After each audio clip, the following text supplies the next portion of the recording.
You a hat dude though, huh? I'm into brands. You know, that's my thing, man. I'm into the big hat. I've got you because I just became a brand ambassador for this hat brand. Ooh, you hooked that up yourself? Hold on. Wait. That's Fruition. I know them. Yeah, Fruition. Yeah. They're my people in Atlanta. Yeah, man. Yeah, I like them. They're good dudes too. So this one is Bellissimo. What's up, Ron? What up, Ron? What's good with you, brother? How you doing, Tahir? Good to see you, man. Likewise, man. See that Tahir? Yeah. Oh, wow. Yeah. That's clean. Like all this stuff Fruition do, I went and bought my own feathers and shit online. Yeah. Man, that R is hard, bro. Putting the R on it. You know, when your hairline's strong like Ron G, you ain't got to think about this shit. I appreciate it, man. Put it right there. Plug me up too, baby. Get me ready to go. I'm about to Zoom with the hump. Hey, Tahir, so you get a 7-Eleven deal? Did you get it? Man, we're gonna see what's happening, bro. They hit me with the we love your work. We're looking forward to working with you. Do you mind if we post a video? And I'm like, yeah, go ahead, post a video. You know what I'm saying? Get me looking good. But I went to their page. They didn't have no videos that did the numbers like my video did. So I'm like, man, this might not go. I thought they was gonna throw some money at you or something. That's what I mean. That's always the goal. You know what I'm saying? That's always the goal. So we'll see, man. I ain't gonna like just throw all hope to the wind just yet. But it is what it is. It happens sometimes. So got you, bro. So proud of the work you're doing, man. I'm so proud of you, dude. Thank you, bro. I appreciate it, man. Hard work and consistency. That's bro. You said it. Man. You made it sound so easy. When we was at the Comedy Union in the little I call it, I don't know what it's called. The dugout. And you was like, bro. Oh yeah, the little outside area. Yeah, man. The flower pot with no flowers. Mm-hmm. And the tree trunk. Yeah, you was like, man, just be consistent. I was like, man, all right, sound too easy. But now the stuff that has came just for me posting every day. Yes. Yeah. My life has changed. Consistency is key, bro. It's just you have to condition yourself to do it. Yeah. Brother Jordan, what's up, man? What's happening, man? That's how y'all having what's going on, Rodney? Conversation. Oh man, we usually do. I just started posting today. I'm doing it, and I did like 35 today. And I was like, you know what? I don't want to. Wait a minute, you posted 35 times today? No. It felt like it to me though. I was just saying. Nah, you've been on it, Ronnie. Y'all been on it, bro. And I love y'all podcast. Man. Yeah, podcast is killing right now. Appreciate it. Trying to make all this money talking. Yeah. Hey man, we still trying to monetize. I was in the clubhouse getting all the gyms and stuff, how to monetize stuff. So like I didn't even know. Ronnie, what call me after this. We'll talk. We'll get you set up. Yeah, I got frustrated. I thought y'all was already straight on that end, but I got somebody for you. I'm talking about like for me on my personal YouTube and Facebook too. So you know what I'm saying? Gotcha. Okay. But yeah, I don't think we have I talk to you. We'll talk. Okay. Cool. You got anything that you can wipe the your screen was a little cloudy. Weed juice off of your camera? Oh, that's good. Straight shot. Oh yeah. Like a dream sequence. That's way better. You say the dream sequence? Like I'm about to sign. You know they get cloudy around the edges to go to a dream on TV. Absolutely is what it looked like. That's hilarious. Hey, Ryan, y'all still posted up at the same spot for the podcast? Same complex, different suite. We like right around the corner, but 85 South is over there close. Oh, cool. A lot of people's studios over there. DJ Toon, that's a lot of lot of Atlanta. Boy, look at that jacket. Rodney Jordan. What up? What up? Spank say the link ain't working. Give me a second. Let me get him send it again. Get him the link again. You like you just got signed to TDE to here. What's you good? Everything? Hey man, I've been out here in LA. Been out here in LA for so long. I'm starting to look like one of these niggas, man. One of these niggas. One of these niggas. He don't want to go to the store no more. I see. You say what? See, you don't want to walk to your little corner store no more. Oh, no. Ain't none of that. Oh, yeah, you stay moving for real. We know. I like that background, Ron G. What is that extra on your walls there? This is an accent wall my wife made, which is super dope. It's like panels, and she put all of them on this one. Right. It's like tiles. They come in like square tiles. Am I right? Yeah, she got them from the Asian store. Yeah. I'm sure they got it. I sure they got it outside of that, but yeah. It's called the Asian stores to be in the mall. They sell a bunch of stuff with no names on it. That's it. Like a small, it's like one of those stores. Yeah. My headphones. Yeah, because they got some like wavy ones. They got a lot of different textures, and you can paint those too. These you can't paint. I don't think so. You probably could, but I wouldn't even bother to paint these. But it's terrible if you're doing a podcast. I don't want to have them in the back because if you shine light on it, it flushes out your face. Your face becomes white. Yeah, so that's why I got it like half and half. It's a good look. That look dope. Thanks, bro. Appreciate it. I don't know how I feel about that weed playing in the background, but you see that? It's a gluten-free weed plant, is what it is. It's gluten-free weed. It's gluten-free weed. Hey, Ronnie, did you know Ron G was a clean comedian? Yeah, I don't curse. It's quality. It's a curse-free comedy show is what I do. I don't curse.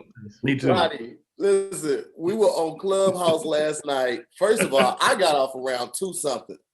I don't know how long they actually. I didn't get off to 4:30. And then you were up this morning. When I got up, you started another room with somebody else. It was like 8 a.m. I was like, this nigga Rodney don't sleep, bro. Oh, you're working? I was really concerned about your well-being because I was like, when did he go to sleep? I took a nap at I missed my 12 o'clock podcast because I was asleep. Yo, it was. Yo, Ronnie, are you on Clubhouse yet? Yeah, I was on the other night. I was in the room. Yeah, Ronnie Jordan was in there. Okay, bro. They was giving a bunch of Jews about monetizing and a publicist is important. Bro, the funniest stories, the craziest conversations, everything last night. Where is Chris Spencer? Why is he so far from the camera? He, he always got to flex his richness. He finna control the lights through his phone. That's what he do. He finna control the lights through his phone. Watch what I tell you. Look how you looking up. He got a 92-inch flat screen in the wall. He's at the LA with track lighting. Trying to look as good as Ron G's goddamn setup. And Ron G shit is amazing, right? Thanks, bro. I appreciate it. Ron G is on MSNBC right now. Because I'm a clean comedian. There's always room for a clean comedian. There's always room for a clean comedian. What up, Ronnie Jordan? How you doing, Mr. Spencer? You good, man? Where'd I see you last? DC? We was in DC, man. Y'all made me go last, man. I was shitting bricks. They made you go last. Shut up, Ronnie. Shut up. I'm sick of you being great. I'm sick of your greatness. Last, though. I had to have last money to go last sometime to me. It's coming. Ronnie, you sound really far away, bro. Me? Yeah. Yeah, you sound far away. Hold up. Is it? All right. Is that helping? Nothing? You go last, but go first money. Can you hear me? Yeah, if you're talking to that thing, it sounds better. Okay. No, I wasn't being funny. That thing? That thing called the mic right there. Yeah. This thing here? Okay, got it. Hold on. I'm trying to upstage Ron. What? Ron. This nigga is on the set of. There we go. All right. I was on the View this morning. I was on the View. I'm on UMC now. Nice. You got all you done hit the backlight. You got to Bounce TV on Bounce. Oh, man.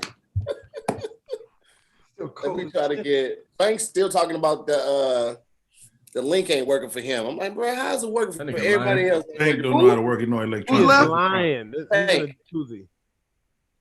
Who? Spank. Oh, Spank. Listen, what time did y'all get off that damn? We were just talking about that. Tahir said he shut it down at 2:30. Yeah, I got off at 1 o'clock. I was there at 4:30 at least.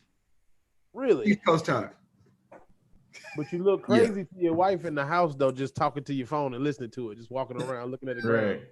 Listen, and then we did it again this morning. You and Finesse, man, y'all got some great stories, bro. Oh, they're currently in a room right now. I just saw that. There's like 40 comics in the room right now. Niggas missed the green room, bro. That's what it is. It's Mr. Mr. Green Room. We missed the green room. Wow. Finesse had the greatest bomb story, I think. Oh man, I chose not to tell mine. you gotta tell one of them, Rodney. You gotta tell one. Hold on, let me do this. Yeah, why don't you start the show? Let me Or do we this. already? Yeah, I was trying to let Spank get We here. started the show. Spank in Clubhouse right now. Here the Clubhouse. Don't get it going. Here it comes. Instead of get Spanky next time. What he doing? Spit on my laptop. He's in Vegas. He's No, he's in Atlanta, I think. He he's called. in Vegas. Spanky Hayes? Spanky Hayes is in Vegas. You got to change that name, sir. I'm not gonna read that. I'm not about to read that, Mr. Willie. I don't know Mr. Willie? what's wrong with him, man. I don't know what's wrong with him. Here we go. We here. We here. You need to change your name on your screen, brother. You definitely changing your name. Draw my name. Oh shit, my bad. It's for when we do radio and shit. My bad. Let me go ahead and change. This nigga got the keys to the straight from the heart studio. Yeah. Go back to Naeem's friend, what he used to say. Naeem was on the app today. Naeem was in the clubhouse talking, kicking game. Was he happy? I never Is he had. ever? Never sounds Is he happy. ever? Yo, welcome to another episode of Zooming with the Homies. We got a fantastic show with you guys tonight. Not gonna take a whole lot of time with the introductions because really nobody here needs an introduction. You've seen everybody here a couple of times. We're just gonna kick it off like that. First and foremost, my player partner from Atlanta. You know what I'm saying? You can check out his podcast, The Culture. Y'all know him, you see him, you love him, you play it. The hoodies is on point. He still hasn't sent me mine. My wife literally asked me today, where's my hoodie? I was like, you got to talk to this nigga because he out here bullshit. Ladies and gentlemen, welcome back to the show, Mr. Rodney Jordan. Thank you, man. This is a great episode of Unsung. This is awesome. I can't wait. Hey, Is that a chalkboard behind you? Yes, nigga. It is dangerous minds over this bitch. Oh, I got Zoom school with a first grader and a preschooler, nigga. They be done at 10:30. Like, what's up next? Right on the board. Daddy going to sleep. Oh. Next up, ladies and gentlemen, he is one of the undisputed and underground kings of Philly. You see the hat he's rocking right now, so you know he's part of the Heartbeat family. You might have seen him on tour, one of many world, not just national, but world tours, ladies and gentlemen. A Philly native, a writer, creator, producer. We got Spank Horton in this joint. What's up, ladies? How y'all doing out there, ladies? Y'all good? Yeah, it's your boy. Get your goof ass. You gotta get off mic like that. They got that hat turned to 06. That hat is to 06. I need a haircut, man. So I forgot to throw a hat on. Why you got it turned like Chingy though? You know what's funny? He just followed me the other day on Instagram too. That's funny you said that. Yo, I had a couple of older rappers reach out to me because they heard I was putting out an EP and they was like, yo, I love to get on the EP. Big Sam from East Side and Look. Wow, East Side John? Yeah. Yeah, He reached out, I was like, yo, bro, I love to get down. I was like, really? Okay. Let's do it. Let's go make it happen. Next up to the mic, ladies and gentlemen. You seen him all over, man. He had some of the best stories last night on Clubhouse. You seen him in semi-pro. He's been touring for years. He's on a podcast and TV show with D.L. Hughley right now. He was also one of the casting and writers of his own show, Grown Folks. Ladies and gentlemen, needs no introduction. Y'all put your hands together. Welcome back to the show, Mr. Jay Feelers. What up, folks? What's going on, y'all? I didn't even see Jay. What up, Jay? I had to open up Jay got that goddamn. I'm finna open up cardigan, nigga. Hey, I'm jealous. I'm a return. It's chilly over here. The responsible dad sweater. Jay looked like the coolest librarian you've ever met. That nigga be like, This nigga is dressed like The summer. librarian that used to carry a pistol. Yes. Right. Hey, you got the pistol in your hand, Jay, pull it down. Hey, you better than this kid. They look like he. No, about- kid, son, listen, son. Don't throw it all away. hilarious. Hey, man, you better than this. Next up, ladies and gentlemen, this gentleman is a Grammy Award winner. One of the coolest people I've ever met. Solid brother, and authentic. I'll say that because you meet a lot of people out here that will fly by night, but this brother's always been solid with me from the day I met him. Been a great friend to me. an amazing writer, producer, creator, and comedian. Y'all put your hands together and welcome back to stage my homeboy, Mr. Ron G. Hey, you said a Grammy? You got a Grammy, dog? He definitely said Grammy. I got an Emmy. I did say Grammy. I did not mean to say Grammy. I meant yeah, to I got say, an Emmy, bro. I don't sing, nigga. Emmy. I just look R&B. You don't have to sing to get a Grammy, though. Guys. You got me looking around going, I was trying to figure out which one. Which one is he talking about? I know Ronnie Jordan is dressed like he got a Grammy, but it couldn't be him. Your comedy album could get a Grammy, though. Yeah. And you're R&B. You the R&B comedian, right, Ron? I am, but I can't sing though. But look, if I got 3 moves, nigga. You can't get a Grammy if you don't have a cussing sticker on your goddamn album, and you got a clean comedy CD. I don't know. Wait, Ron, what you get an Emmy for? I only cuss when I'm naked. I was consulting producer on United Shades of America on CNN. Oh, nice. Yeah, bro. That's what's up. Hey, do we got to put up with Ronnie doing this shit all show? Do we got to put up with this shit like this? Yeah, it's got to be a better way. It got to be a better way, Ronnie. Come on, Ronnie. Come up with something else. This shit right here is annoying already. Go ahead, bro. That's because Ronnie making all his money off of these hoodies and these skull caps, but he ain't putting none back into the business. This nigga got a multi-million-dollar business over there, ain't investing nothing back into himself. I'm sick of this shit. I heard he made $3 million in chalkboards last year.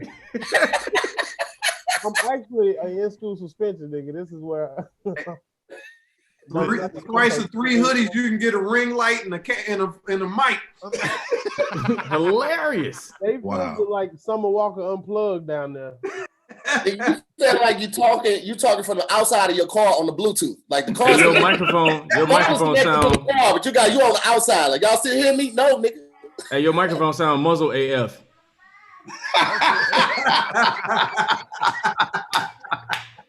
You sound smothered AF.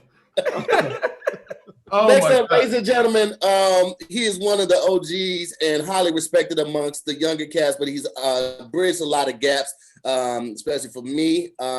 You've seen him on tour. You've seen him on the Monique show. He had moved out to Atlanta right as I moved out to LA. And everybody kept talking about, yo, my big bro Rodney. And I was like, yo, who the fuck is Rodney, man? And why he ain't reach out to me and shit? But I had the pleasure of meeting him, and he's just a solid brother through and through. Amazing comedian. Can never say that enough. And an outstanding writer. Ladies and gentlemen, put your hands together for Rodney Perry. Hey, what up, Felly? Hey, so Rodney and Chris, man, do y'all know that it's funny? When I first moved out here, y'all were where I am now. It's weird. Like, y'all were like the guys I looked up to. Happily married? That too. Yeah, man. Like, just y'all the ones got married. I first got out here, I was full of hope and all this, you know what I'm saying? Before you know how the industry. You came out with a commercial though. You came to LA with a commercial in Checkers and Rallies. Dope, I remember man. That was dope.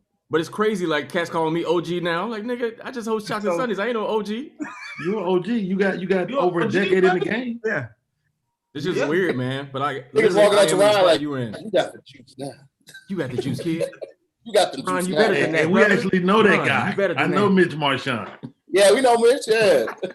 Hey. Last but definitely not least, ladies and gentlemen, welcome back to the show. It's been a minute since he had a chance to grace us with his presence because he's been working on 66 movies and 48 TV shows, 36 commercials. He's producing small projects and passive projects all at the same time. Ladies and gentlemen, y'all clap, y'all make some noise for one of the kings of LA. I didn't even know he had a late night show at one time. I just happened to be know that? The mayor. I did not know this. He's got that vibe. He had on these baggy pants. He came out like Montel Jordan. I was like, well, what in the hell is going on here? Ladies and gentlemen, a comedian, writer, actor, producer, director, father, husband, philanthropist, rich as fuck. Y'all start putting your hands together. Chris Spencer. Yeah. I got the same amount of money as Demetri. Hilarious. 3 people that got that should be laughing harder. Demetri is his bad cop. Demetri is the comedian security guard. I wouldn't call him bad. No, hilarious. I know what you're talking about. Bad, not bad, but I wouldn't call him wrong. Good. You said his name wrong. How you say it? Dimitri. No, this is Demetri. Oh, He's to wear like a security guard outfit. Yeah. He's a nice guy. He's a really nice guy. You can still be bad, Ronnie. Yes, Ronnie. Nice guy. You can be nice. Yeah, you can still be nice. But You know what's so funny? Whenever you say something about somebody, we make sure like we come back with something positive. Positive to say. You gotta know what I mean? positive in there. Like even when we'll move on to the show. Go ahead. Yeah, don't do it. Don't do it. Do it. See, it feels better. He's a real nice we guy. don't get into it because that's gonna come back. I promise you. Ladies and gentlemen, everyone here is a comedian, traveling comedian. We can't effectively do our jobs right now thanks to the Rona. So if you guys want to bless the guests tonight with a little something, they would be more than thankful. I would be more than thankful. Please take care of the guests while they're here. At this time, I'm gonna ask anybody that wants to change their name to the CashApp to go ahead and do that. So the guests Already took care of mine. Y'all see it. Who the hell would if we had a show, who would close this show? The last person he announced. Ronnie. No. Chris Spencer, sir. Chris is gonna host. It will be Chris. Yeah, Chris would host. Chris would No, host. I would Have you, host. wait, time out. I'm gonna host this fuck out of the show. That's what I'm Have gonna you do. ever To seen hear what Rodney happens Perry to do an us hour? on this show. Yes. Rodney Did you say Perry's Chris? going last. Okay. Have you ever seen Jay Phillips do an hour? Yes. Yes. They feel Okay. banging. One of them two niggas is. If it was shit, this is a fucking room full of fucking. Don't nobody want to follow Ronnie Jordan monkey ass either. I'm about to say, I'm opening. I did for my special, nigga. That was hard enough. Nigga, I'm doing pre-show. No, you ain't. No, you ain't. Hey, T, here you I'm go, warming man. the crowd They're up. not responding. You doing first impressions? Ron, you doing first impressions? Both the slots. Both the Y'all ready slots. for your real and host? first Are y'all impression. ready for your real host? Coming to the stage. You ready for your? He got freckles on everything. Yo, He loves hot One dogs. time I did a show in Miami, and it was J. Anthony Brown, fucking Marvin Dixon, and it was that show that they do, that the big annual show they do that. Yes, American Airlines. Were you there, Rodney? Oh, the Miami done it joint? before. I know you're talking about. American Airlines Arena. So 5 or 6 of us went up. Steve Harvey was hosting. We all thought we killed. I mean, we all did great. Then all of a sudden, he came out. All right, y'all ready for the real show? What? Whoa, wait a minute. Who said All that? right. Yeah. Steve Harvey did. And then, Steve was like Chris Tucker and Marvin Dixon and all these motherfuckers, but he just negated whatever the fuck we just did. Damn. Now that y'all warmed up. All right, now that you saw our 5 openers. Oh, That probably was one of the Alonzo weekend. It was Alonzo, yeah, it was Alonzo morning weekend. I got an Alonzo memorabilia. Hold on. I did one of those. I did one of those in like 04, and I had like no business on the show. I was like, I got the year in. Alonzo morning guitar. Wow. This nigga said the guitar. Did Summer groove. Rodney, did we plan this? No. That was incredible. I know they're gonna ask me about. Somebody gonna ask me this one day. I Let me get got my my Alonzo guitar. morning guitar. I got my Fred Nigga Williams. added an E to guitar. It's a guitar. Guitar. Yo, why Jay with the good posture? Like, what's going on? He look like I swear I was gonna say he looked like a I'm in my old auntie. He nigga was world watching. right He was now. like, I'm trying to look through these comments. Oh, you I'm trying to look shit up. I got my glasses down, nigga. I'm trying to get, How you How do see you the see comments? You gotta comments? go on YouTube, huh? I had How do to go you see log comments? into YouTube. Oh, you had to have I was another window figuring out open. the cheat code. Oh, Have another window open so you can watch the YouTube. It's on my YouTube channel. So you just go to youtube.com and that sounds put like it here multi. and it'll pop up. Just make sure that That sounds like Yeah. Oh, multi-task. that's great posture. Maybe I'll just sit Trying close. to amass quite a following over here on YouTube. Tell us about it. Yeah, I started the year at 3,200, and How come I'm at Rodney always be on 75. other people's show and turn it into his show? Hilarious. Ask me a he's question. a natural host. He's a natural host. Ronnie can't help it. He just likes to. Ron, Yes. ask me a question. I'll Hey, be so Rodney Chris Perry. Spencer, man. Curious, man. So tell me about when you first started Chocolate Sundays. God, I was just about to ask you the exact same question, Ron. When did- Wow, that threw me off. That was awkward. Cool. So anything else you got going on you want to talk about?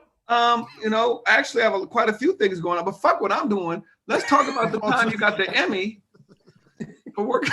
Like Rodney, Emmy. Wow. Okay. you want to But learn they call something you from the you. mayor. Why'd they call you the mayor? You know what? It's so interesting that name came from when I was in LA when I first met you. I'm sure Remember this when joke you is first over. got This joke has to a be show over. on MTV? Tell us There's no about way that. this joke is not over. Hilarious. That is. Joke has to I be won't over. stop. Wow. Anyway, lovely hoodie, brother. Is that Thank a you. gift? You got your entire Thank you. family on it. Yes, my mother. Go ahead, Tahir. Answer the question. How is he doing? You're about to tell a great story. That is a great question. About how it all began. Yeah, that is a great question, though. Rodney, how are all your brothers? How old? How are they? How are they? Ryan is doing great. Ryan is actually where is Ryan? Running a comedy club in Colorado Springs. You saying he married white girls? What you saying? Called second. You saying he married white girls? What you saying? Oh no, he stayed with those though. He stayed with those. He hosted the show for us in Denver. Yeah, one with Colorado Springs. I don't know black people in Colorado Springs. Ryan is it. Ryan is the black vote. Ryan is both of them. He a Crip and a Blood in Colorado Springs, nigga. I'm both. Cuz, what you say, Blood? Yeah. Blood. Hey, they go ride back home from after voting and be awkward in the car. I hope you did the right thing. Say at the protest, guys. Let them talk. My brothers are great though. Thank you for asking, Chris. My husband life matters. Ryan made me mad because this nigga, I have never seen. I mean, we've all had great first sets. This motherfucker was fantastic. His first time on stage, poised. The nigga was telling stories. I'm like, I think he's a liar. He had it though. He sat up there and watched. He had it though. Wasn't he DJing at the He was the DJ. No, but it was weird. Like there was no. Listen, we've all were funny. We were all, yeah, you know, I got a little. This motherfucker was like, it was so fucking smooth, way better than Rodney. So it shocked me. He had me. He had a learning curve. Yeah, that nigga watched you. He was incredible. Yeah, he came up fast, man. Oh, you got the cheat code, man. He stayed with LeBron. It's like Bronny over there. Bronny gonna be all right. You know, the hardest thing for a comedian sometimes is to have a sibling though that's in the game. Right. You know, but lucky for him, like a lot of people, that, unless they know us, don't really know that we're related that way. Yeah. That's how a lot of siblings do, though. They don't want to be known as related as the one that's more popular. I've noticed. That's why Guy Tori was Guy T for his first decade. Right. Really? Right. Yeah, Damon Wayans Jr. had a whole nother name. He was like, Yeah, stop. Kyle You look just Green. like your father. You look just like your father. Knock it off. What are you doing? Yeah. You got his That's face. not your father. That's your father. Right. You got You got on his a whole homie clown face. shirt. You got on a homie clown shirt at the show. They have on a living color T-shirt. Yeah, handyman. He's not my dad. Are you sure? It is tough. Nigga, I don't know if God, the only person could have been there was probably Rodney. Were you there when Joe and Guy had this like coming out party for this DVD at the Comedy Store? And then I was there. How about that? Jay, you was there? Yeah, I was there because they had that. Yeah, I was there for that. Tell the story, Chris. Don't just bring it up and then shake your head. Shit. No, we gotta get on with the show. I'm just saying. I just want to know if The anybody show was there. started. This is the show. This what I wasn't gonna wear this.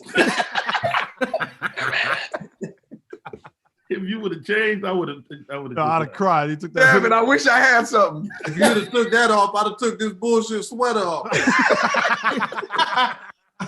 Take the sweater off, Jay. Don't If throw it y'all all had away, done that, I man. would have put some pants on. You're better than this, Jay. I thought that Sweater was off. Monica and Brandon versus down there. I didn't know what that was. Yo, so Joe and Guy started talking shit about each other, and they were going credits for credits, right?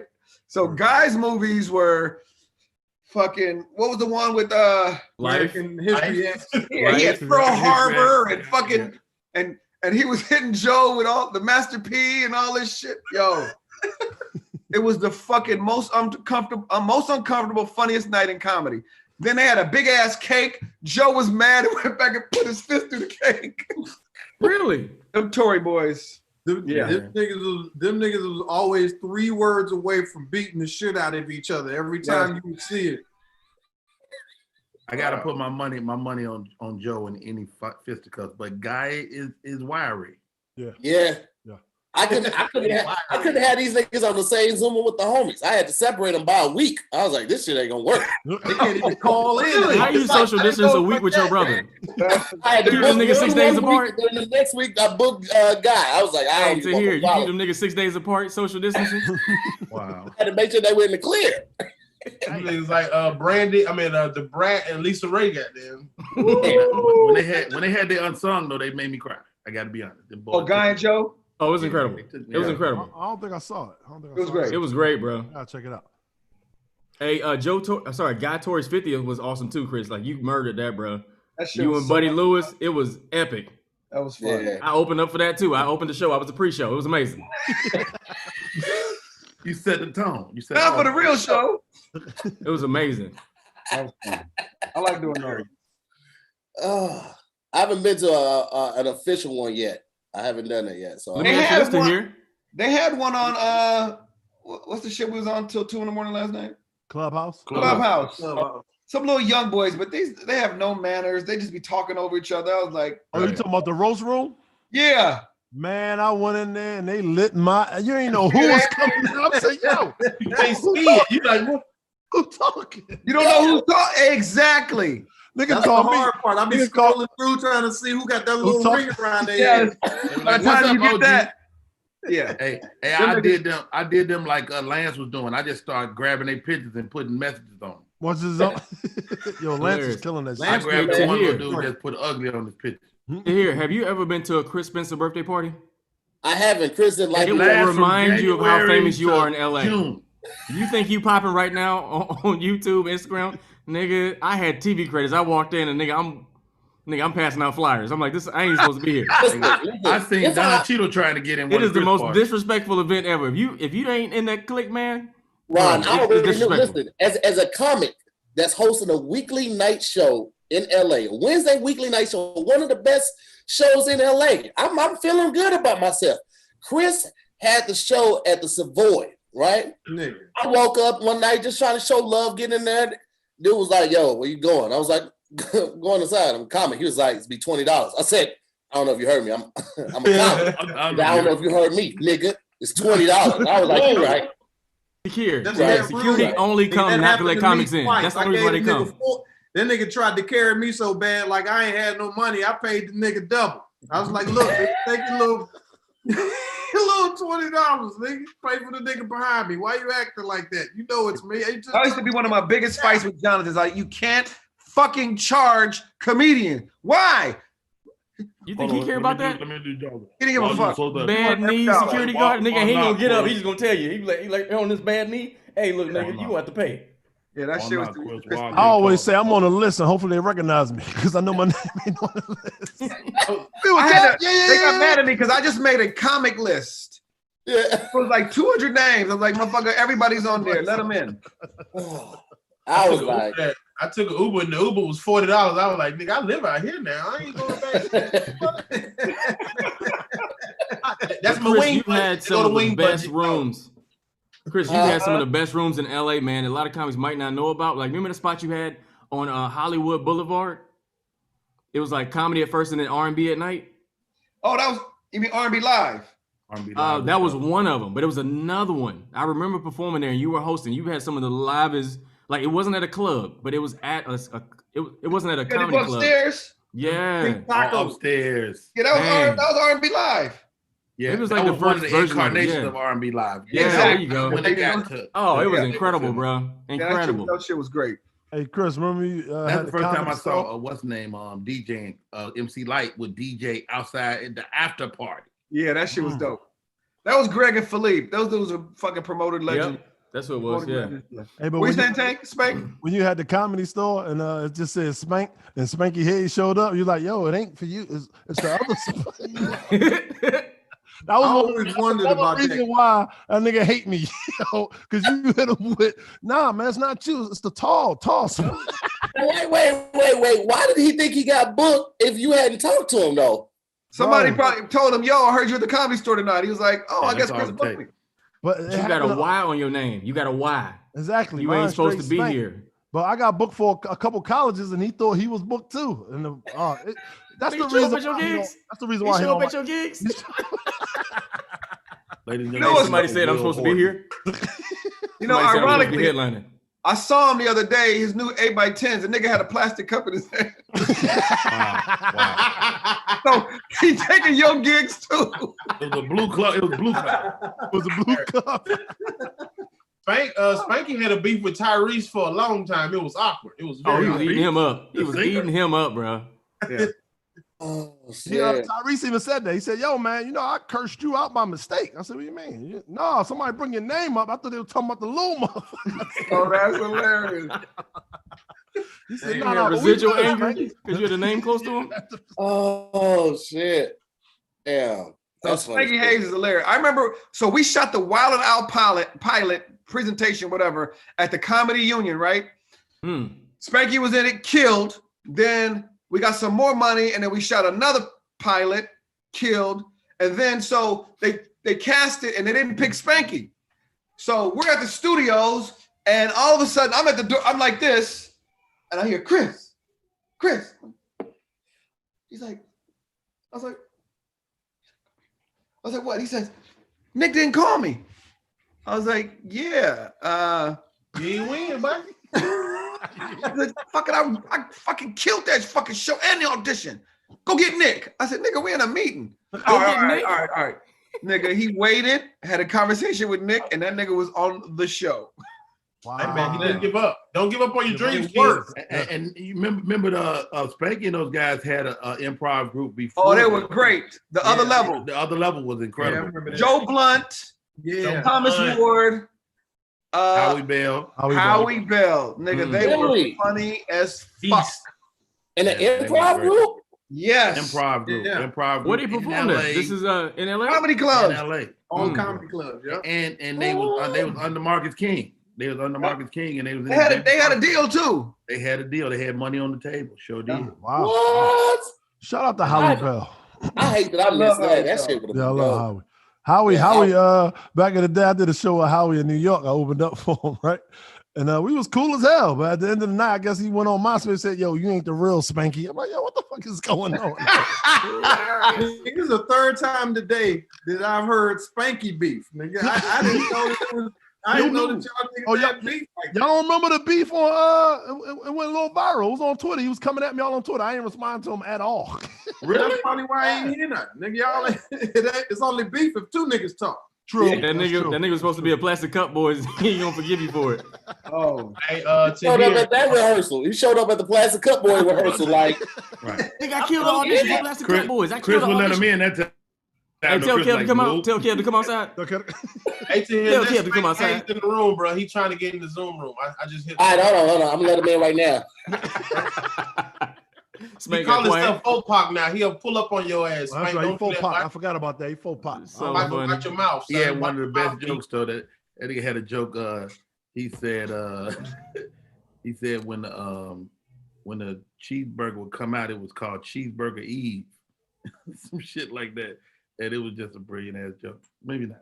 Okay. Not the way you told it, but yeah. I just send it as it was coming out. I hate it. Whenever I hear it, I'm a boo it. I don't like it. Yeah, the confidence one behind that. Boo it when I say it, not when he said it. Rodney been in the clubhouse all night. He is fatigued. He's delirious. He's in Atlanta. It's 117 right there. Rodney came in and said, "Good morning, Vietnam" on this motherfucker. What you doing? Go to bed, nigga. Got the furry little feet on. I know you comfortable. I am. You look tired, right? You fighting sleep like a 9-year-old. Like no, I drank some coffee. I'm good. And then you're rubbing his 25 more minutes. Listen, Chris, it got so bad in the room last night, man. They started letting people onto the panel. No, that was Spanky Hayes that did that. Listen, I thought that'd have been a dope idea just to bring. It was a horrible idea. Listen, it was funny. I don't know. Were you there when Tiffany came in? Yeah, it's a little Egyptian. Eritrean dude. Yeah.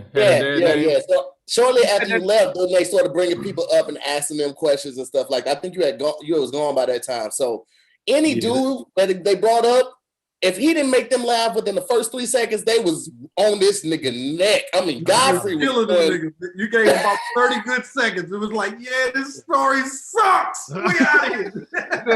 So was it an open mic or something? It turned into open mic? Yeah. They were just like taking questions and basically they were bringing people in and letting them talk. Can I tell you what happened?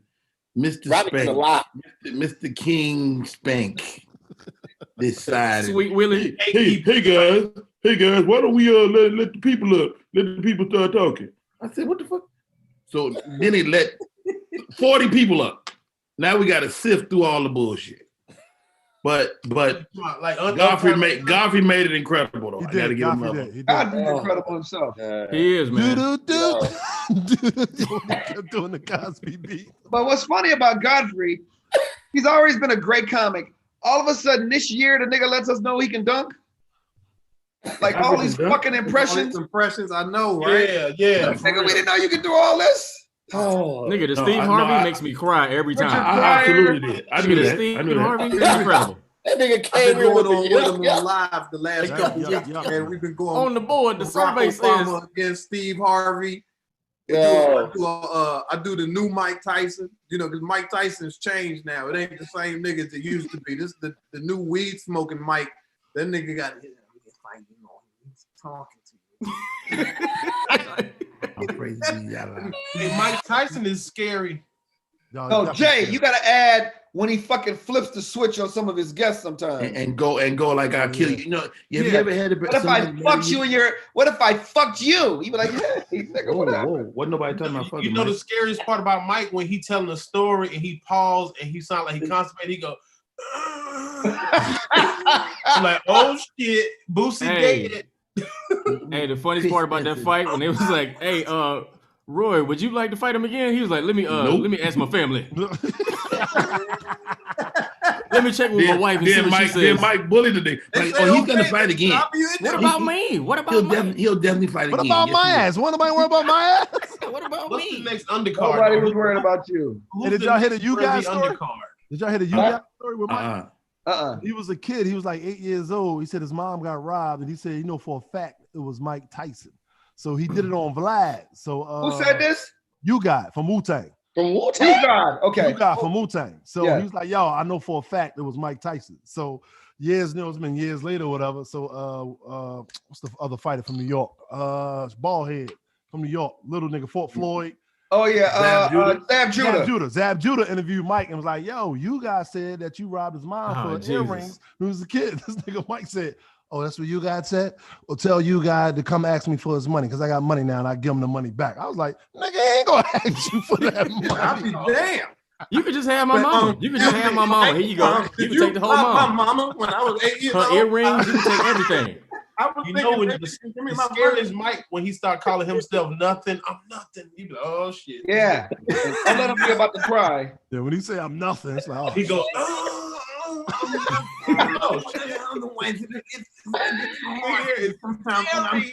I'm afraid of him. I'm afraid of that guy. Yes. I'm afraid of the guy you are and who you could be, nigga. Bro, can you imagine the last time Mike Tyson said he was afraid of somebody? He probably hasn't said that shit in the last 40 years. Yes, I used to always try to get him to come to Chocolate Sundays. He'd be like, "No, I don't like those guys.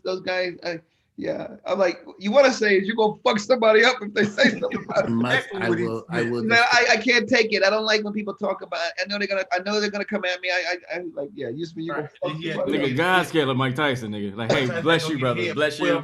Bless your family. He get to heaven. He like, hey, Mike used to hang out in DC a lot and go to like Howard Homecoming. So I've run into Mike when he was scariest nigga on the planet, Mike. Popping with the short set and the dress shoes.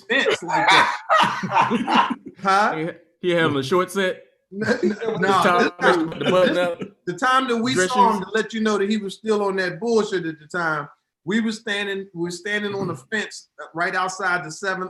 There's a McDonald's right on Howard's campus, and everybody would just walk through there. That's kind of what homecoming was. And he walked by, and somebody was like, "Oh shit, that's Mike Tyson."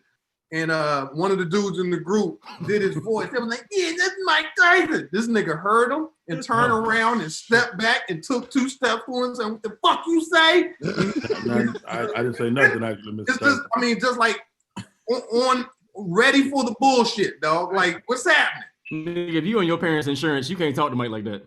No. Have you seen nigga he on a meal plan and on his mama insurance trying to talk some junk. Like, nigga, gonna be on a meal plan with all liquids. Bigger, that part right there. Mouth stitched together. Chris, you were talking about when you started Chocolate Sundays last night and how all the famous celebrities would just come. Did you reach out to them? Or you said that Pookie had the contact list or the email blast, or was it just word of mouth? Well, I at that time I knew more celebrities than Pookie, because Pookie had just kind of moved back here.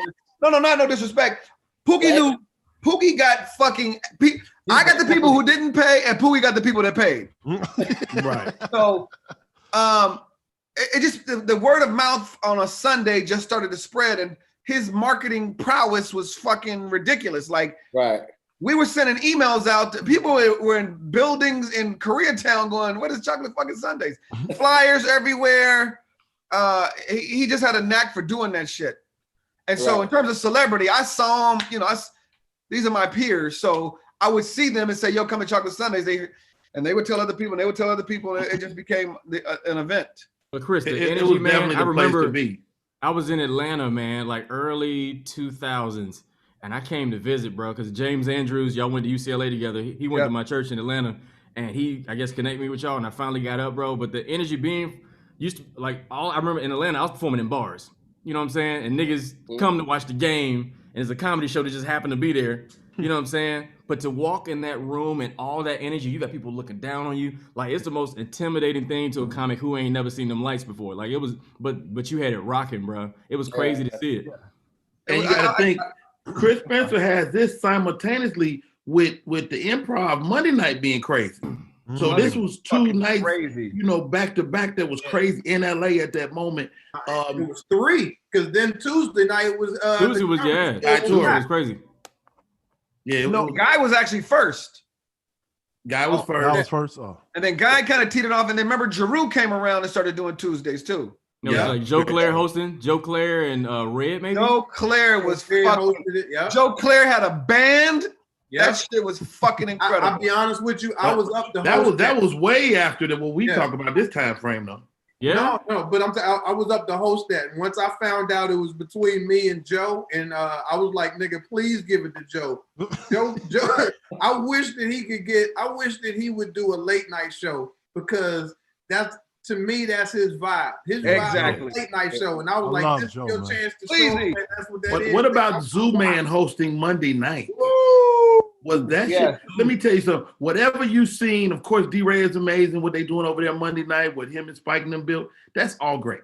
But the time I remember mostly when Zoo Man had, and it would be people all out in the lobby, all upstairs. Like the showroom was packed always like it is now, but the whole vibe, the show was spilled out onto the street. I met Denzel Washington standing outside there. Wow. When was that, man? Like, what year was that? You remember? Like, around what year? This had to be 98? Oh, no, it's not that far back. No, sir. But maybe 2000? Jagged Edge, No Limit. I think it's 98, 99. Zoo Man, you might be right. 01. Because you know that's what Sarah Raymaker and Sarah Rainmaker. Yes, and then people. Where was this at? What spot was this? This was the Hollywood Improv. Oh, the Improv. Like what D-Ray is right now.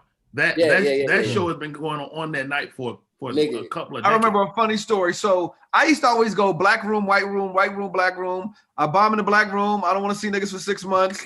I go to the mainstream room. These niggas ain't laughing the way I want them. I go back to the black room. I finally got them, right? So I remember one night I went to Improv on Zoom Man's night, and Pierre was there, right? And me and Pierre used to always go at it immediately. Susie sees me. It's no even hello. It's just. Right. So he goes, Chris, what you doing here? Ain't no white people here tonight. Wow. Without missing a beat, I said, so why don't you sit in the front row so I can feel comfortable? Wow. Hilarious. Ouch. And him used to go at it. Arnez J used to fucking always go at it with me. Was you there when Arnez and what's his name got in the fight? Brandon Bolin? No. Nobody want to fight Brandon Bolin. But Freeze? Freeze Love, yes. I heard about it. They got into it over the word nigga. No, I thought it was over da-dun. That was a different fight. That was a different fight. Jesus Christ. Somebody had a fight. Arnez squared off a couple of times, for different things. Because Arnez and Jeff Brown almost got into it. You remember Yes. What? From Chicago? Over the ghetto opera. The opera joke he used to do. No, it was all over joke thieving, Rick. Can we get some context to this? Is it just what is it over? It was definitely the backdrop was joke thievery, and it was crazy because the backdrop. It was old. Got political connects. So it was old because it was based on that old joke that Jeff had done years ago, but he had never ran into Arnett. Right. Nigga, I'm about to blow your mind with the next story. Keep going, Rodney. The joke is like 10 years old. Jeff is a martial artist. So they outside of the ha-ha Jeff like this. Yeah. What he did, Rodney? What he did? What move is that? What is he? You like emoji. That's the emoji. And Arnaz, you know, Arnaz doing the crane. It was crazy. They never did fight. They have on slacks when they was doing this? You know, Arnaz had them dress pants he like to pull up. So he had all that on. It was crazy. But you have to tell how it ended. Please tell us. They never did fight. They broke it up. They were afraid it was gonna slip. Martial art poses. Both niggas had dress shoes on. Poses, and then you know what? Next time, these niggas was voguing. They was voguing. Like that shit like Street Next Fighter. time you say da-dun-dun-dun, nigga, that's you, nigga. Next time you say da-dun-dun-dun. Da-dun-dun-dun, that's your ass. Da-dun-dun-dun, then, nigga. What's know up? that. You know, Da-dun-dun-dun. they got to fight. Have you ever heard the joke? The two dudes arguing about the joke. You ever heard that joke? There's a joke about two niggas arguing about whose joke was first. He said, "Hey, nigga, stop doing my joke." He said, "Nigga, that's my joke." He said, "Nigga, I've been doing that joke for 8 years." He's like, "Nigga, I've been doing it for 6." Yo, come on, man. You lost, man. You just lost. I've seen some great joke thievery moments. One night, Trifling, I remember Trifling. aptly named. You ever heard of him? Anybody? I know he is. Yeah, absolutely. Trifling was in Jamie Foxx camp. Yes, until he stole a car. Is that what he did? Really? That nigga lived up to his name. Them niggas was watching TV. All of a sudden, somebody go get the door. It was a salesman from the Mercedes dealership. "Hi, Mr. Fox. We just want to know when can we get the car back?" He's like, "What are you fucking talking about?" "Yeah, you got a car for your dad, and then you said you were gonna keep it for a week, and then see if you liked it and bring it back." "I didn't get no goddamn car." "Yeah, a guy here, Caprice. Fuck it. I think his name is Trifling." Trifling. First name is Caprice. You signed Trifling. It's on his signature. It says Trifling. Oh my God. So the other Trifling story is, that's your fault. one night we're at Chocolate Sundays, and Trifling is on the stage, right? Now, Johnny Mac is a stand-up kind of, but when he did it, he dips his toes in the water. Yes. But then when the nigga did it, it was fucking funny because it was going to either be incredible or horrible, right? Right. So Trifler's on stage, and this nigga does Johnny Mac's joke. The one joke he had. The nigga got 8 jokes. He's doing one of them. He got 8? He got 8. I called Johnny Mac. I said, "Nigga, you ain't gonna believe this." He's like, "What?" I said, "Fucking Trifler's on stage doing your joke." He's like, "What?" I was like, "I gotta go." He's like, "Why?" I said, "The nigga's doing my joke." Hold on one second. Did my joke, Nick. The nigga did my joke right after his joke. But here's the Arnaz J story, which is funny. Oh, shit. Back to Arnaz J. I'm not gonna say Arnaz J is a thief, but this is what he said this night, and I was like, a little hacky. I looked for pearls. I was looking for my pearls. So it was me, Ian Edwards, and JB. Me, Ian Edwards, JB Smooth, Arnaz, and somebody else, right? So I said to Ian, I go, "Yo, my family is Jamaican, and I want to do this joke about how Jamaicans talk, but I'm not sure. And I know, you know all them fucking New York comics." And I told him the joke. He's like, "Oh, I think Smokey Suarez does something like that." I was like, "Ah, I didn't forget it." Without missing a beat, Arnaz goes, "Hey man, just do it till y'all meet." Yeah. Wow. Listen, none of us gave each other eye contact. Whoa. I was looking straight, Ian was looking straight, JB was looking straight. Wow. And I was like, hey, Arnaz left. I said, "Did you hear what this nigga said?" Whoa. Do it till y'all meet. I was like, damn, is that how you supposed to do it? What's his name approached me? He thought I stole his joke. Who? Kevin Tate. Kevin Tate. No, Kevin Tate. What's the joke? What happened was, it was a cell phone bit. Try to hide your cell phone from your lady, and just little things that's going through with the cell phone. Yeah, I had that joke. A million comedians. 4,000 people doing those. Exactly. Yeah. So I think we did. It might have been Chocolate Sundays, and I think he went on before. How about both of y'all just stop doing it? Right. I stopped once I put it on TV. I stopped. Hey, Spank, put the mic down. You're better than that. You're better than that. Wow. You're better than that joke. Sunday night, we do chocolate Sundays. He go on before me. He do the jokes. I said, all right, I can't do that, whatever. So I go on and do it. So Monday, he wasn't on Monday, but he was in the room. I said, well, let me do this joke so he know that I didn't just steal his joke. No way I can come up with a goddamn 10-minute bit right the next day. So I do my joke. At the end of it, like, yo, man, I can't believe you stole my joke, man. I just did that last night. I said, Kev, I had the joke, but I couldn't do it because you did it in front of me. So I did it tonight because you was in, just to let you know. So you think I'm that good to come up with a 10-minute set that fast? Whatever, man. I said, God damn, man. But I put it on TV and I said, I ain't doing it no more. You got it now. Take that with you. Hey, first It one. ain't dirty, baby. It's dirty out here, baby. Shit. I had a nigga do my joke on Revolt and sent me the clip. I said, yo. Wow. Oh. That was his Like, thank you I hosted letter. the show. I hosted that show. I sent him the clip of me doing it in 2008 on First Amendment stand-up. I was like, this one I did it, nigga. Carlos Mencia took my joke and did it better. Jesus. The nigga did it. The nigga added Spanish to it. I was like, this nigga's fantastic. Joe Rogan was putting him out so bad, yo. Joe Rogan put a Bill Cosby clip and then Carlos Mencia. Yes. I said, God damn. Yeah. Word Was for it verbatim? word. Was it It verbatim? was basically verbatim. Verbatim. It was the football. Was it the football? The football, joke? yeah, the football joke. Yep. Man, I'm talking about word for word, Ron. He changed mom to dad. Yeah. Yep, Yeah. that's exactly what it did. Basically. Let me show you this is the coldest. This is if you steal a joke, you got to do it the way D-Ray did it. Okay? And listen, nobody on here does not like D-Ray, but this nigga did the smoothest shit ever. So the nigga calls me, he says, yo, I just gotta tell you right now, last night I was in Detroit or whatever, shit got rough, and nigga, I did your joke. I said, what you want? He told me the joke, we both laughed, that was it. 5 or 6 years later, D-Ray calls me, he said, yo, I just shot my special last night. Oh, I was like, nigga, good shit. He goes, I just want you to know, I did our joke. Not our joke. Not our joke. Not our joke. Remember the one? I just want you to know I did our joke, nigga. I was hilarious.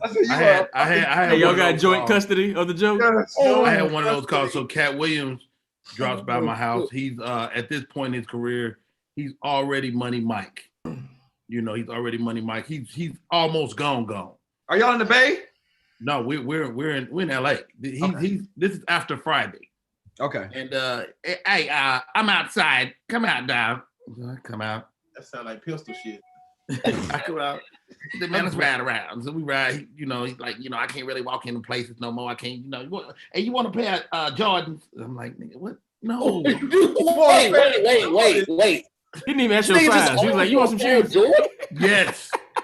Did he look at your shoes when he asked you? Hey, you want some shoes? I said no initially. I said, you know what? Yeah, let me get some joy. So we walk. He said, yeah, you know, I just shot a special. I said, okay, man, that's good stuff, man. Congratulations. Yeah, I used one of your jokes. I said, what joke you use, Kat? You got a joke about blah blah blah. I don't even know what it was. I was like, yeah, that's definitely mine.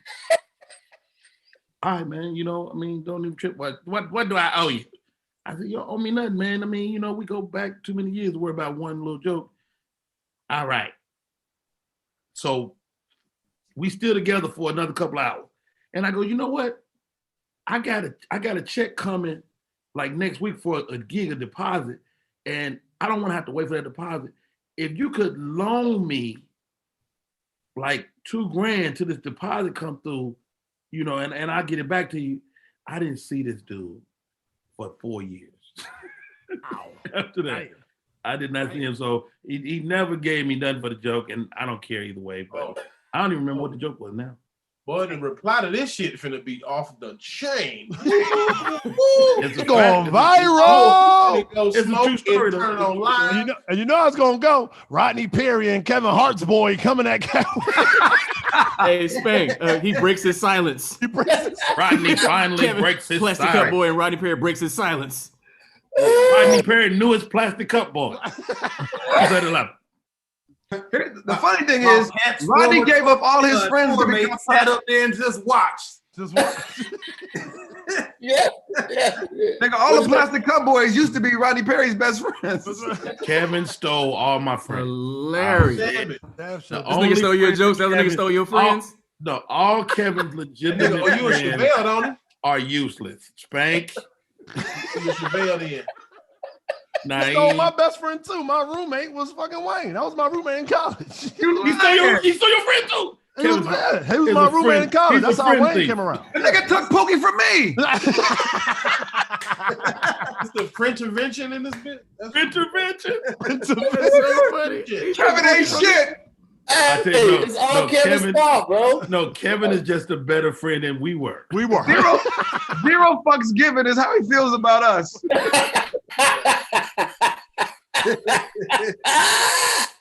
Oh shit! Where did you and Wayne go to college, Spank? With the Temple. Naeem went there too. That's why I met Naeem. No shit. Wayne, let me tell you something. Spank is a real deal basketball player. Yeah, I used to hoop. Mark Macon. Yes, sir. It's my old head. Wasn't Bill Cosby a professor there? He went there, I think. He went there or something. I don't know. But was he teaching comedy when you was there? No, he wasn't teaching comedy when I was there. He was doing chemistry.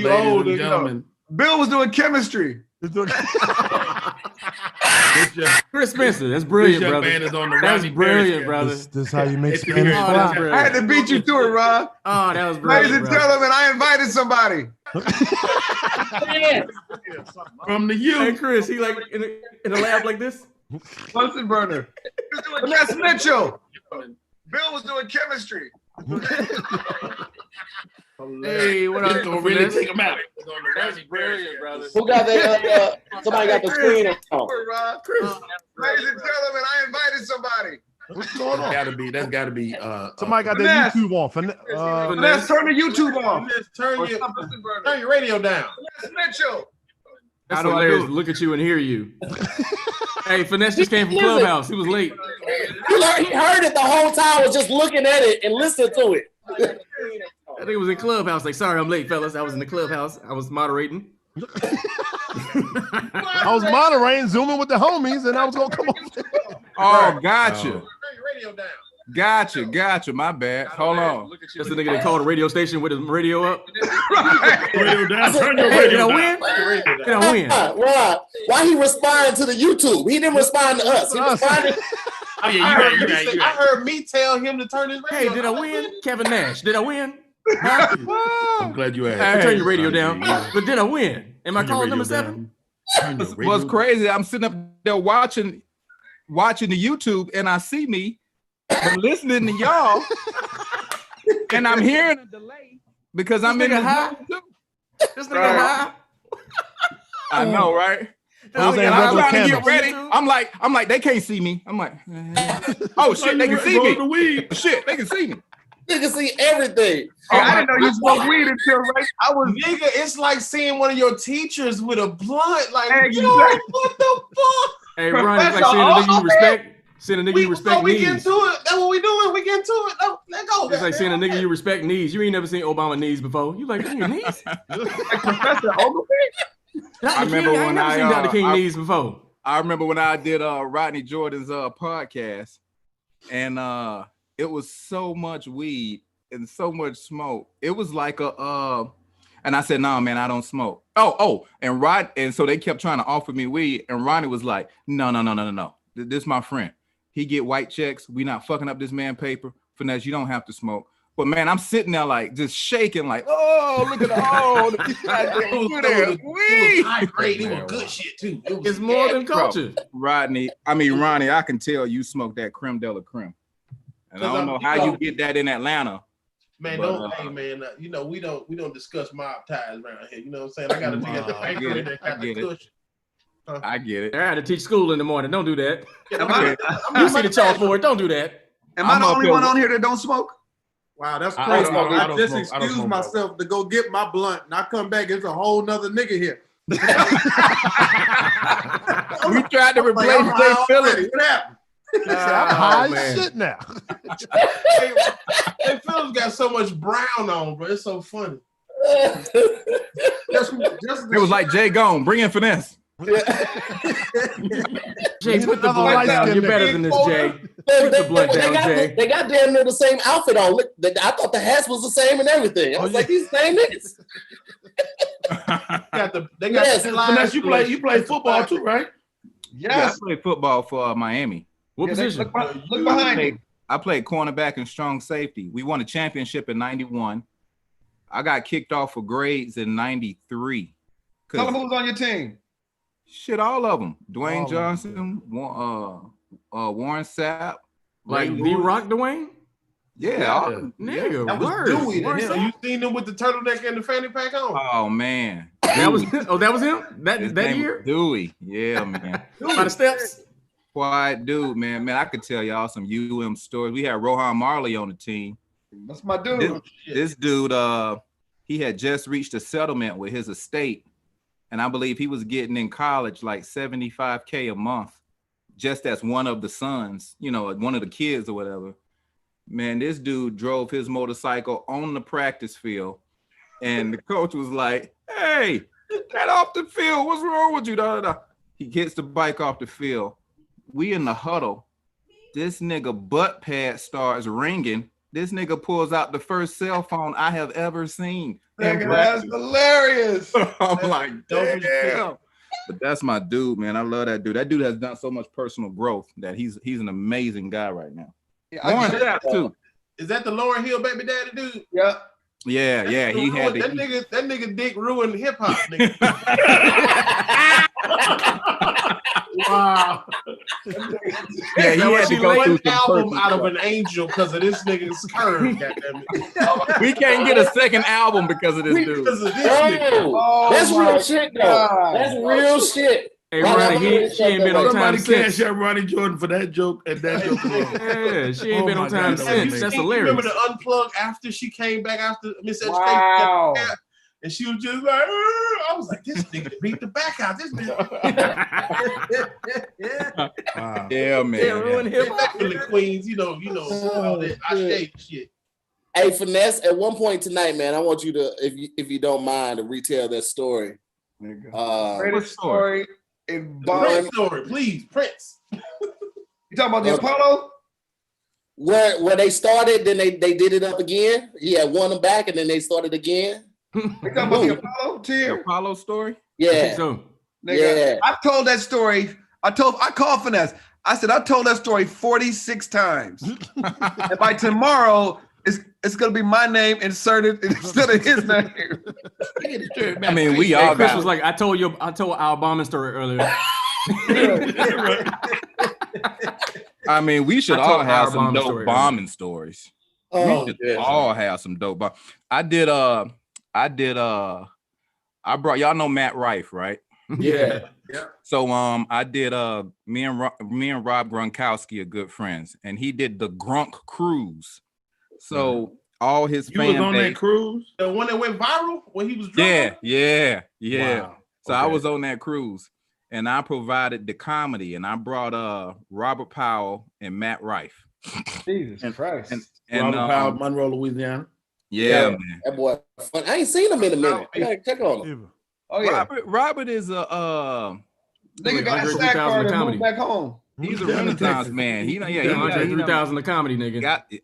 I would agree with that. I would agree. Release an album, get an Emmy, and then leave. So when I tell you that Matt Rife had the funniest bomb story from that cruise, because first of all, ain't nobody gonna tell Rob Gronkowski what to do. And Rob had never really been to a comedy show. And since it was his cruise, his show, I introduced Matt. Matt goes up to the mic. Rob don't like his seat. And Rob take another bar stool, goes up on stage and sits next to Matt as Matt is trying to tell his joke on stage. So Matt is looking at him like, I don't think you're supposed to be up here. And he's like, oh, I can be anywhere. Go ahead. Don't let me distract you. Man, Matt couldn't tell another joke. He couldn't finish a sentence. He was so shook that homie was just sitting next to him on the stage, just staring at him. And I was sure as hell, I wasn't gonna tell homie that he couldn't, it's his boat at the time. I'm like, yeah, man, Mac. I mean, you try to sit in front of Thanos and do a set and see what happens. Tell Thanos, or tell Thanos to get off the stage. So that happened to me in Atlanta. Earthquakes uptown years and years ago. I was a super Rudy Poo. So I come down to Atlanta to do a set. I get a chance to go on stage, and this was when Tiny Lister would be in the club. So Debo Tiny, with the eye like this. Debo with the eye like this. So Debo comes on stage while I'm performing and stands up next to me with the whole thing. He's breathing. Was his eye still the same? His eye was still his on eye delay? was way peculiar. Okay, cool. And so I try to hit the eye, and I try to. He starts choking me. So he's choking me, and I'm trying to still tell the joke, but I really can't breathe. I'm really. So dying. It's a real choke. It ain't a. No. It ain't no TV choke. This is a choking. And long story short, I get out the stage. 2 or 3 lawyers come. You can sue this motherfucker, man. People shouldn't be choking you. Only in Atlanta the lawyers sound like that. I'm not trying to sue you. I'm not trying to sue this dude, but I was really shook. I was scared. My damn legs were shaking and shit. So 2 weeks later, I'm in New Orleans at a house party. Fucking Tiny Lister is there. He don't even remember me. You want some Jordans? He doesn't. No. He don't even remember me. And I'm like, dude, you fucking choked me 2 weeks ago. He said, let me tell you something. You in good company. I choke Chris Tucker. I choke. He went down a list of different comics he had choked. All of them made it. And he was cool as fuck at this barbecue. He was nice. He was fucking engaging. He was talking to me. I was like, this is the same maniac that fucking choked me 2 weeks. Fucking Tiny. I put that pistol on that nigga ass, boy. I'm about to say, because everybody keep offering Jordans. You can't put a pistol on a nigga after you done pissed on a nigga. Yeah, you can't. Now you can't watch Friday now with your children. No, I can watch it. That nigga said you in good company of people I'd have choked. I choked many people. Gave his choke resume. Your set elevated after that, didn't it? You was a greater comedian after that, wasn't you? No, I was just very leery about people being on stage with me. You can't get on stage with me for no reason. Last time I had a gangster nigga try to kill me in Atlanta. Pandemic. Russell Peters had his 50th birthday party, and he had a little gathering back there, and we were supposed to roast him. So it was me and Guy. I think I don't know. It was a couple of us up there. Sid and Debo was there the whole time. Every time you hit a little joke or you say a little something about it, the nigga like, yeah, that's what I said. And the nigga be like, he'd be tagging them with Debo-isms. Yeah. I'm like, come on. It's like, what you got on my 40? Ain't nobody gonna tell a nigga to put the mic down. He just adding in little Debo punch-ups. Man. Hey, any of y'all ever bomb because you didn't do the research before you did the room? Like I went to me and Nate Jackson went to London, and I performed in a town called Leicester. It's like a little north of London. Leicester, England. Yeah, but everybody there was like Indian Punjabi or whatever. And me and Nate, like Nate went up before I did. Nate was singing and killing them, like destroying them, like because I guess they never seen nobody black and singing the way he was doing. Like he was killing it. And I went up, and I'm like, relationship stuff work everywhere. I'm like, I got this. I started doing my relationship stuff, hitting them with it. Neck tears, like you ever cry so hard, you have tears under your neck. I'm like, nothing. And I'm like, what's wrong? This lady was like, get out of here with that mess, mate. She ran out and she like cursed me out and left. I'm like, what happened? They was like, their whole town is all Indian. They have arranged marriages. So they marry for business, not for love. And I didn't know until halfway through my set that they don't do love. Like love is like business. You know what I'm saying? And I'm sitting here like, and Nate was on the side crying. He was like, nigga, ain't nothing work. He was screaming. And I was just there like, man, this is terrible. I didn't have nowhere to go. I started doing my family stuff. Like, nigga, they ain't understand my little Southern references or nothing. I was like, nigga, this is trash. This is terrible. Where the sickness at? It was like, what? Funny thing is, you found out why you bomb. I never found out why. That was 20 minutes in. I'm like, why ain't nobody laughing? Oh, shit. Dude, you can't even plan that one. That's just God. That's just all arranged marriages. Chris, I got one of them D-Ray stories where D-Ray came up to me on a Monday night and he was saying, "Hey, Finesse, I just want you to know something. If you ever get in trouble on the road on stage and you can't think of a joke, it's cool to do one of my jokes." I said, "Nah, I'm good. Why you say that?" He said, "I just want to, return the favor." I said, "What?" Jesus. D-Ray was like, "Yeah, man." If he one of the first comments ever told me, he said, "Hey, man, you get on stage, you stuck, man. Do a joke. Fuck I it. got you. Yeah, go into my shit if you can't remember none of your shit, because I remember a lot of your shit." Go into it. God, your shit right here that I had written down in my pocket. Remember when me and D-Ray had auditioned for SNL, they brought us to 30 Rock. It was like maybe 7 people. It was D-Ray, JB Smooth. It was, of course, Kenan Thompson, Kel Mitchell. It was somebody else. But of course, that was the time when I had my Crouching Tiger, Hidden Dragon joke. And that shit was just a fire ass act out. Right. Listen, let me tell you where that joke don't work. It didn't work in Pittsburgh. Oh, go ahead and finish. So I did my set, right? And they got us in these little holding rooms, in these little cubicles or whatever. The cubicles are put together by these petitions or whatever.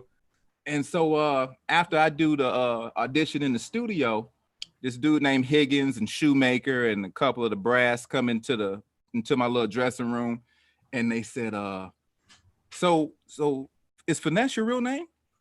I said, "No, it's not my real name." They said, "Oh, okay, cool." They said, "Where'd you go to school?" I said, "University of Miami." They said, "Oh, okay, nice. Did you graduate?" I said, Yeah. They said, "Okay, cool. Are you in a relationship?" I said, "Yeah, kind of, not really." Oh shit. Uh-oh. Hold on. Lights went out. Hey, somebody in the chat. Hey, somebody the tripwire on the man cave. Right. Like, this nigga got props. Somebody in the telling chat. telling the story and it don't go right, and then you bomb at your own house and they cut the lights. Anyway, so so they asking me all these questions, and he said, "Okay, well, nice set, Finesse. Nice to meet you." And they all leave, and I hear this. Psst. So I'm looking around. This shit was so out.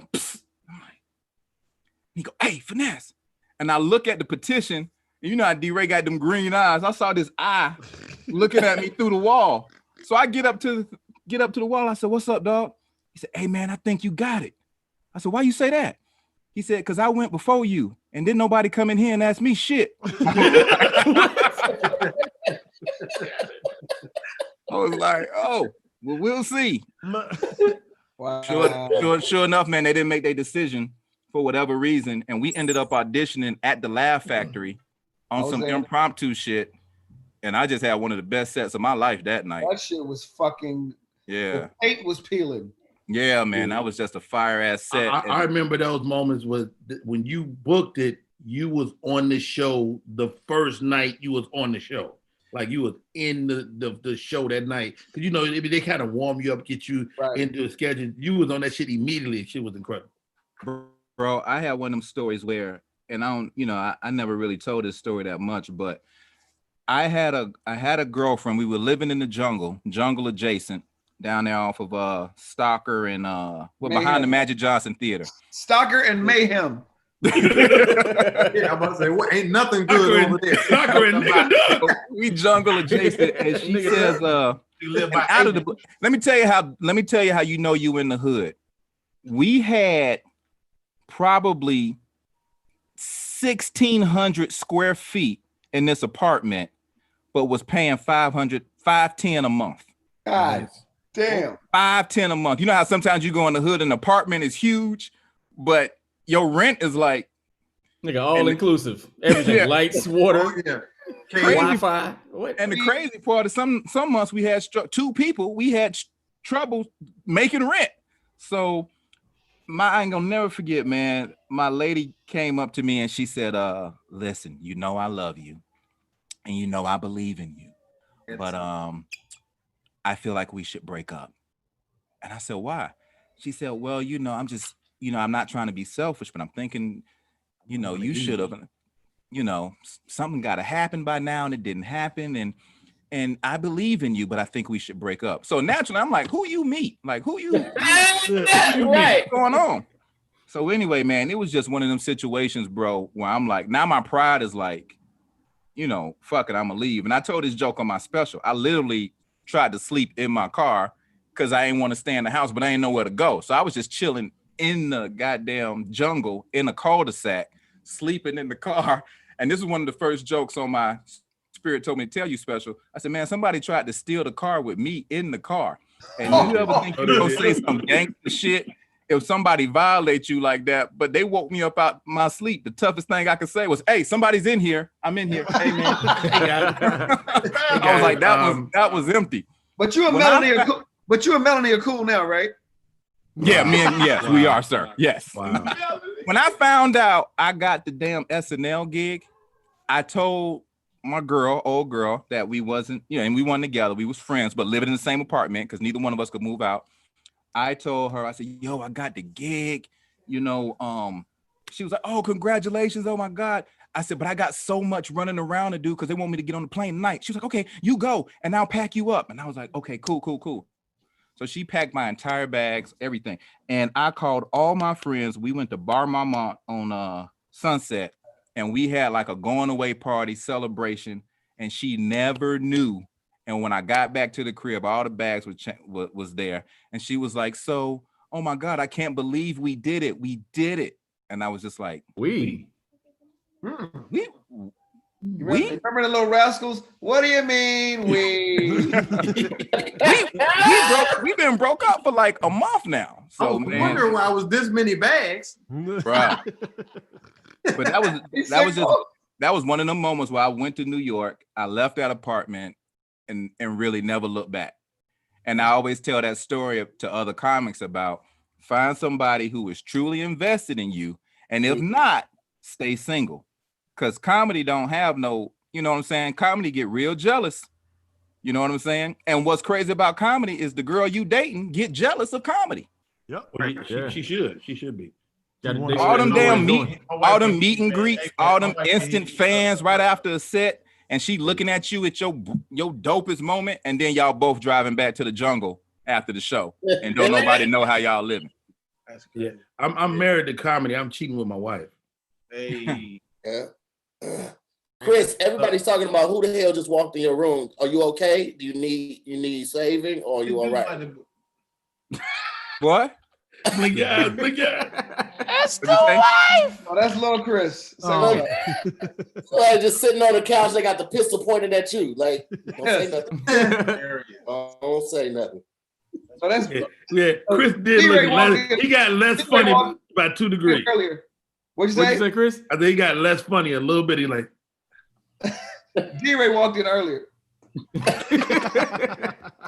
Hey, Chris, you want some Jordans, Chris? You want some Jordans? Like what? Has anybody ever done like a college in the daytime? Anybody ever had like a horrible college story in the daytime? What?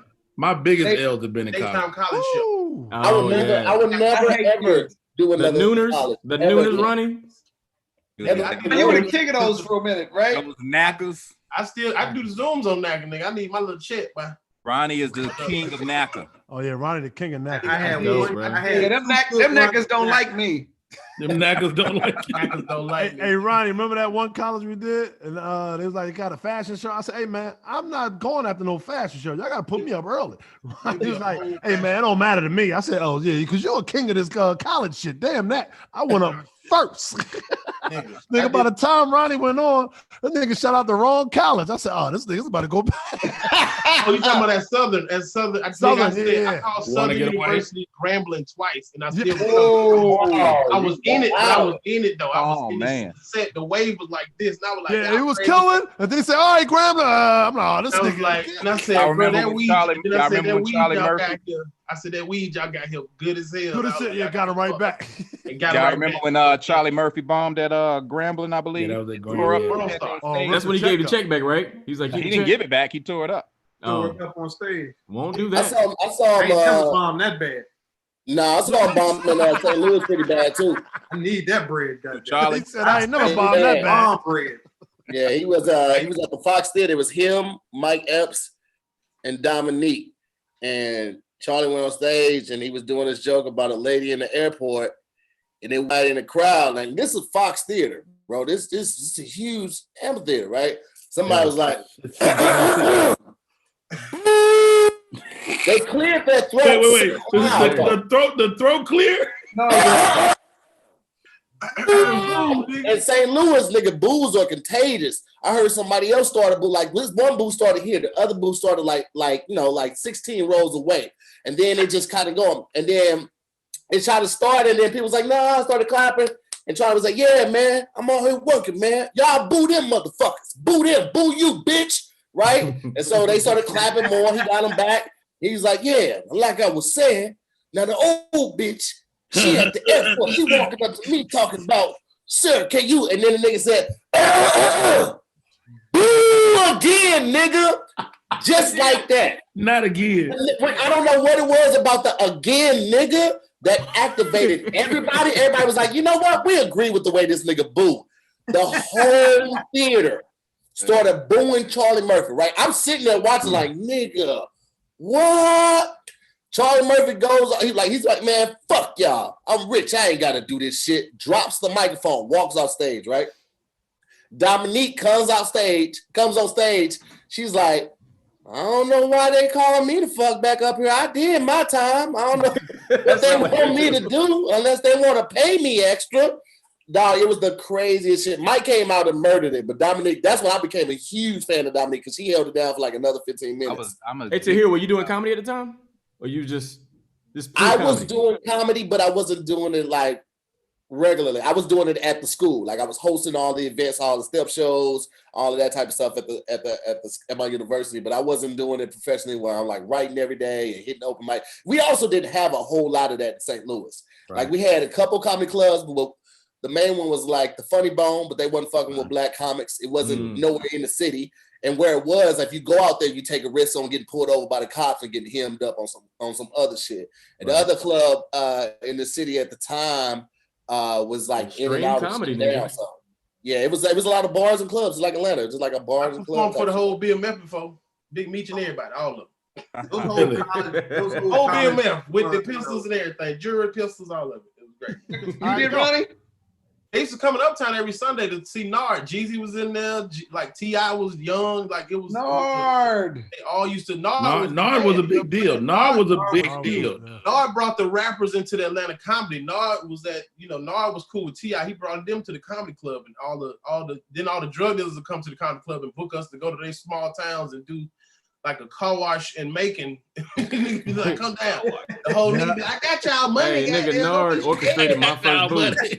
I was going to say the same thing, Ron. I don't have a lot of money. Right. Like your little fucking bread, goddamn. What happened, Randy? I don't have a lot. Hey, Ronnie, Nard orchestrated my first booth, nigga. My first time on stage, nigga. It was trash. Trey Black, my cousin. I watched them niggas. I watched three Trey niggas. Black is your cousin? It's my cousin. Yeah. He's the reason I started doing comedy with him and Ronnie and Black, K-Dub started around the same time. And I remember sitting in the back. And my cousin's like, you should go up, man. Go ahead, go up, man. Nigga, I had one joke and it was trash. Nigga, it was Apollo night. A bunch of dope dealers and strippers. I was like, hey, man. Hey, this girl asked me to take her out. So I shot her. I'm just playing I stabbed her because guns cost too much. Nigga, when I tell you them niggas booed me, then I heard somebody say, hey, nigga, kill yourself. Then I heard a boo grenade in the back of the club. All I heard was boo, like the whole room. And I'm like the whole room did the whistle at the same time and booed me. I'm like, it was a door. I'm like, do I run? I ain't never been booed before. The door. I was like, do I run out the door? And I sat next to the DJ booth, nigga. Nard came up and was like, hey man, y'all give it up for Ron G. They was like, boo. They was like, wait, you boo this nigga name? It was like, Ron, boo.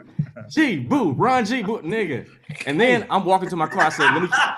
I said, let me beat the let out. I start walking to the car. This nigga walked up to me. He's like, hey, little nigga, you ain't gonna never be funny. And I was like, nigga. He was like, F you get you killed, nigga. And I was like, man, let me put my head down. Like a nigga. I was like, I ain't never coming back here. I ain't hear that, nigga. I remember when Ron G moved to LA from Atlanta. We was in Club Vinyl. Like we was in like a little comedy spot in front of the center stage. He's like, man, I just want to tell you, man, I'm moving to Los Angeles and I'm gonna stay here. I was like, All right, nigga. Everybody's like, you gonna be back, nigga. You gonna be back. I was like, cool, nigga, do that shit. I don't never hate on like young niggas. That's what like when I first came up, all the older comics, like he said, you ain't gonna never be shit. Yeah. All of them told us we wasn't shit. They wouldn't let you talk to them. So like to me, I holler at the Instagram niggas. I reach out and be like, nigga, do you have a set? You about to be famous and you need a set, my nigga. And start with your funniest bit, work backwards, fucking get, because you, especially if you're from Atlanta, I can't have you around the country saying you from my town and shit. That shit. Ronnie, you was the generation after the Comic View cats that like changed the climate of Atlanta comedy. Like you, Dub, and my cousin, y'all was just different, bro. When you won, I remember you won that Budweiser. Was it Bud Light comedy thing? The King of Comedy search, bro. I remember that. And watching y'all, Spencer, and the show got shelved. Say it again. It was a search for the next King of Comedy, and they went around the country. It was the Middle Light, but it was. I remember that. As the search for the next King of Comedy, and we opened for the Queens. They had a semifinal in Atlanta. I lost in it, and Ricky pulled me to the side. He said, "You lost because you had on a jersey." And this is when the jersey shit was popping. I had a sponsorship. I had on like 9 wristbands. I was like, "Nigga, so I already made it." Yeah, I made it. You eating the honey bun? You was doing the Ruben Studdard was the big with the honey bun, Joe. I had the honey bun, and then we went on tour with the Queens, and it was like each city. It was a reality show. It was each city. We did like 3 minutes apiece. The crowd would vote, and we shot the whole shit reality show, but we didn't have enough conflict. Like niggas got along on the bus. Jeff B was trying to start shit because the cameraman was like had the camera down. We wasn't talking about nothing. We were just in that bit like he showed us a nice bill on this bus. Goddamn, they got Miller Lite and everything. Like nigga, Jeff B was like, nigga, they ain't shooting shit. Like so we had to like make up roast and shit. But the winner was at Madison Square Garden. It got down to 4 people in the final. It was King Kedar, me. Reggie Reg from Chicago, he did that Denzel impression. Incredible. Yeah. He tough to beat with that shit at that time. Me, but it was the winner got 25 grand, got to be the next King of Comedy. Who won? Me, I won it. I came back 25 and I walked in the mall. They actually gave you $25,000.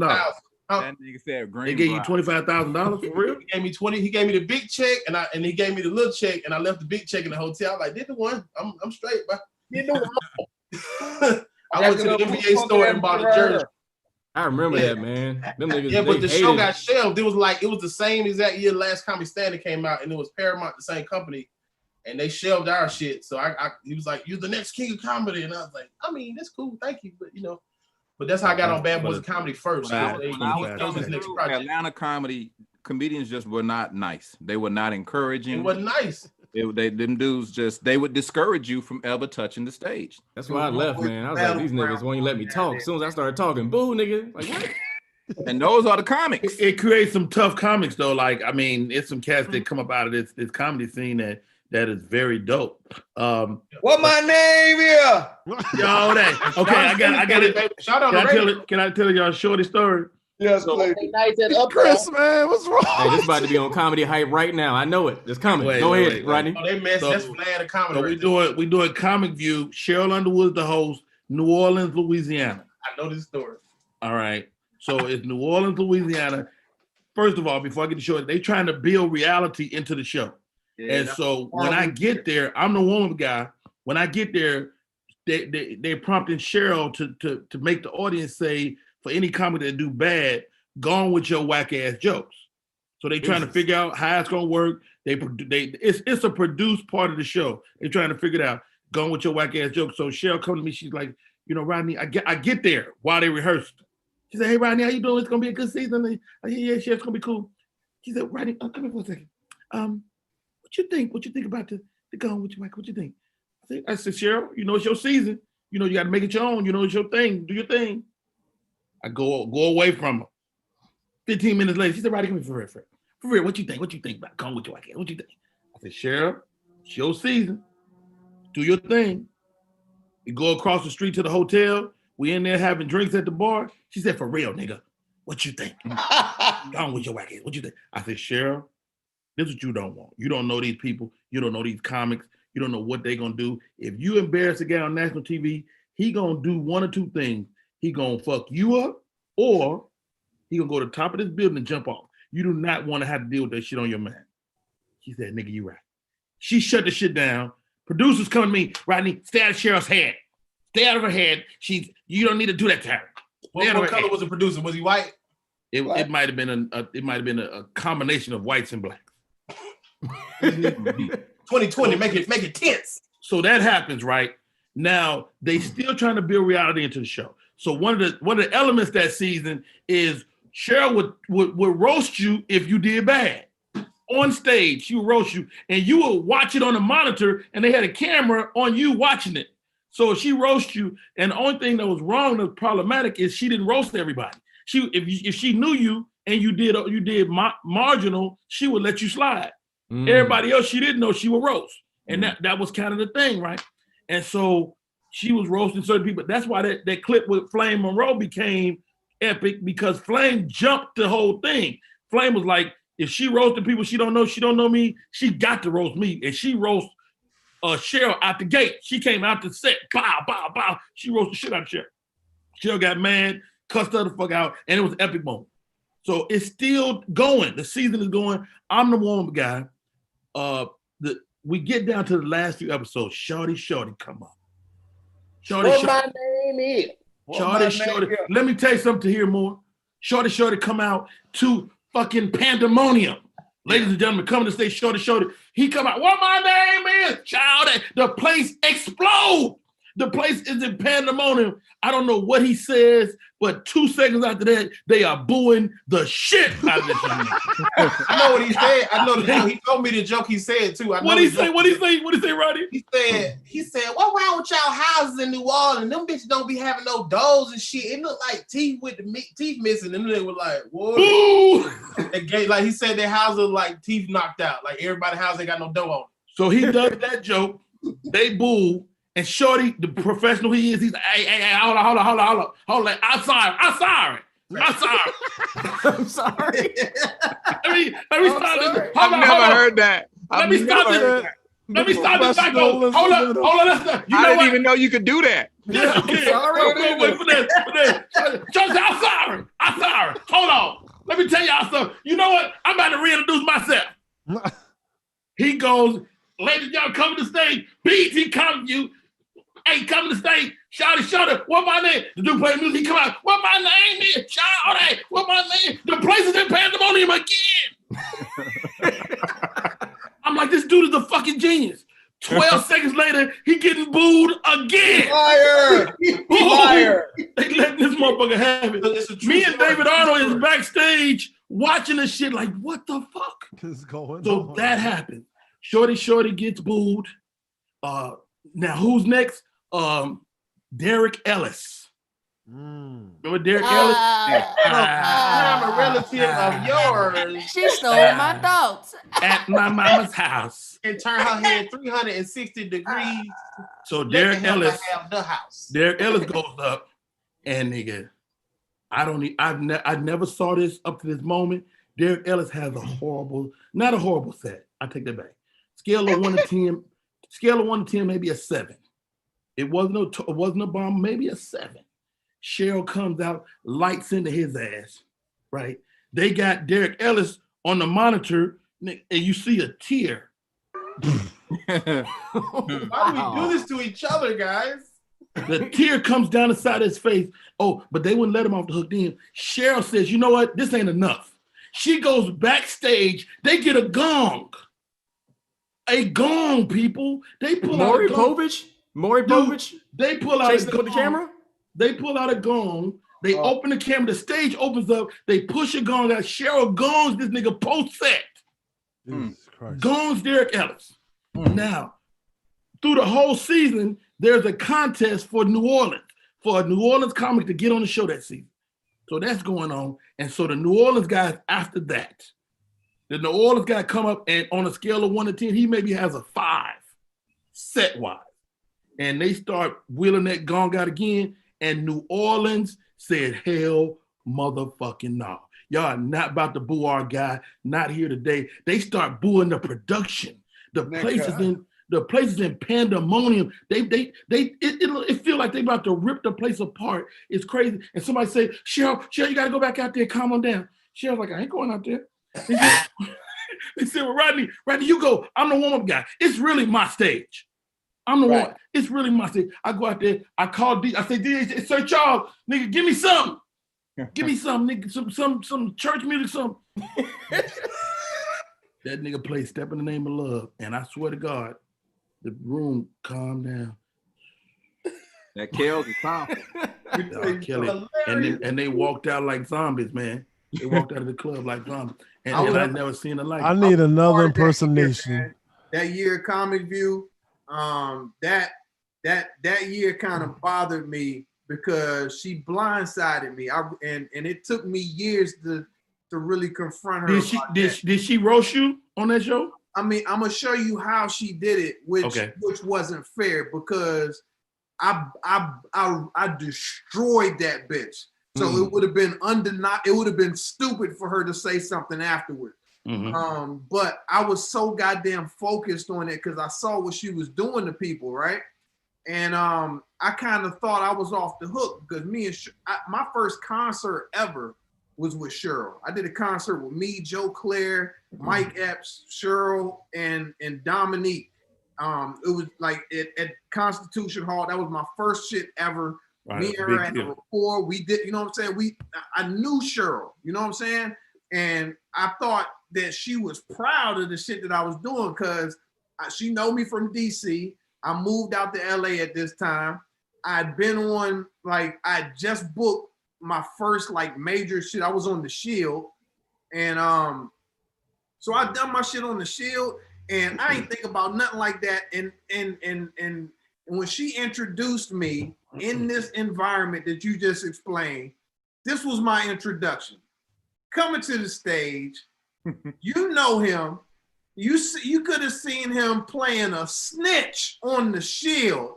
Wow. Give it up for snitching ass Jay Phillips. Wow. Nigga, they booed the shit out of me from the time that I walked out there to the time that I grabbed the mic. Oh, I don't remember that at all. Start from that and went from that to damn near standing them up. But it was like, why would you fuck with my energy like that while I'm trying to go up there? And I tried to get to her to talk to her about that, to figure that out.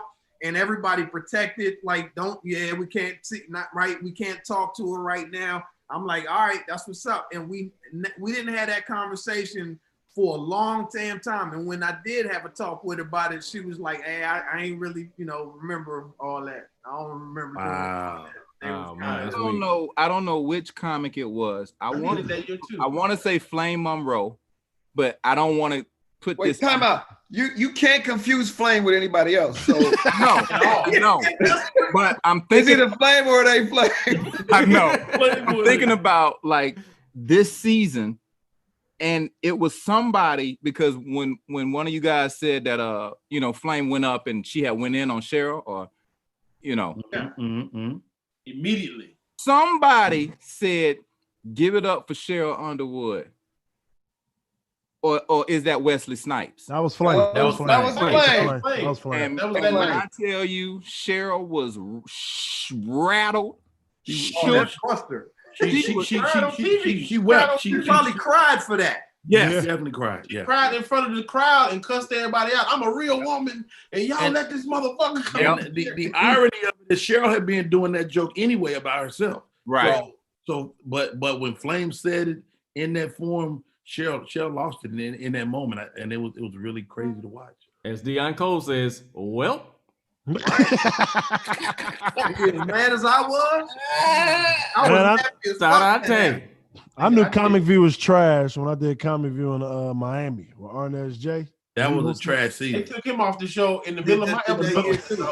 Yeah. That nigga hosted 30 minutes in between comics.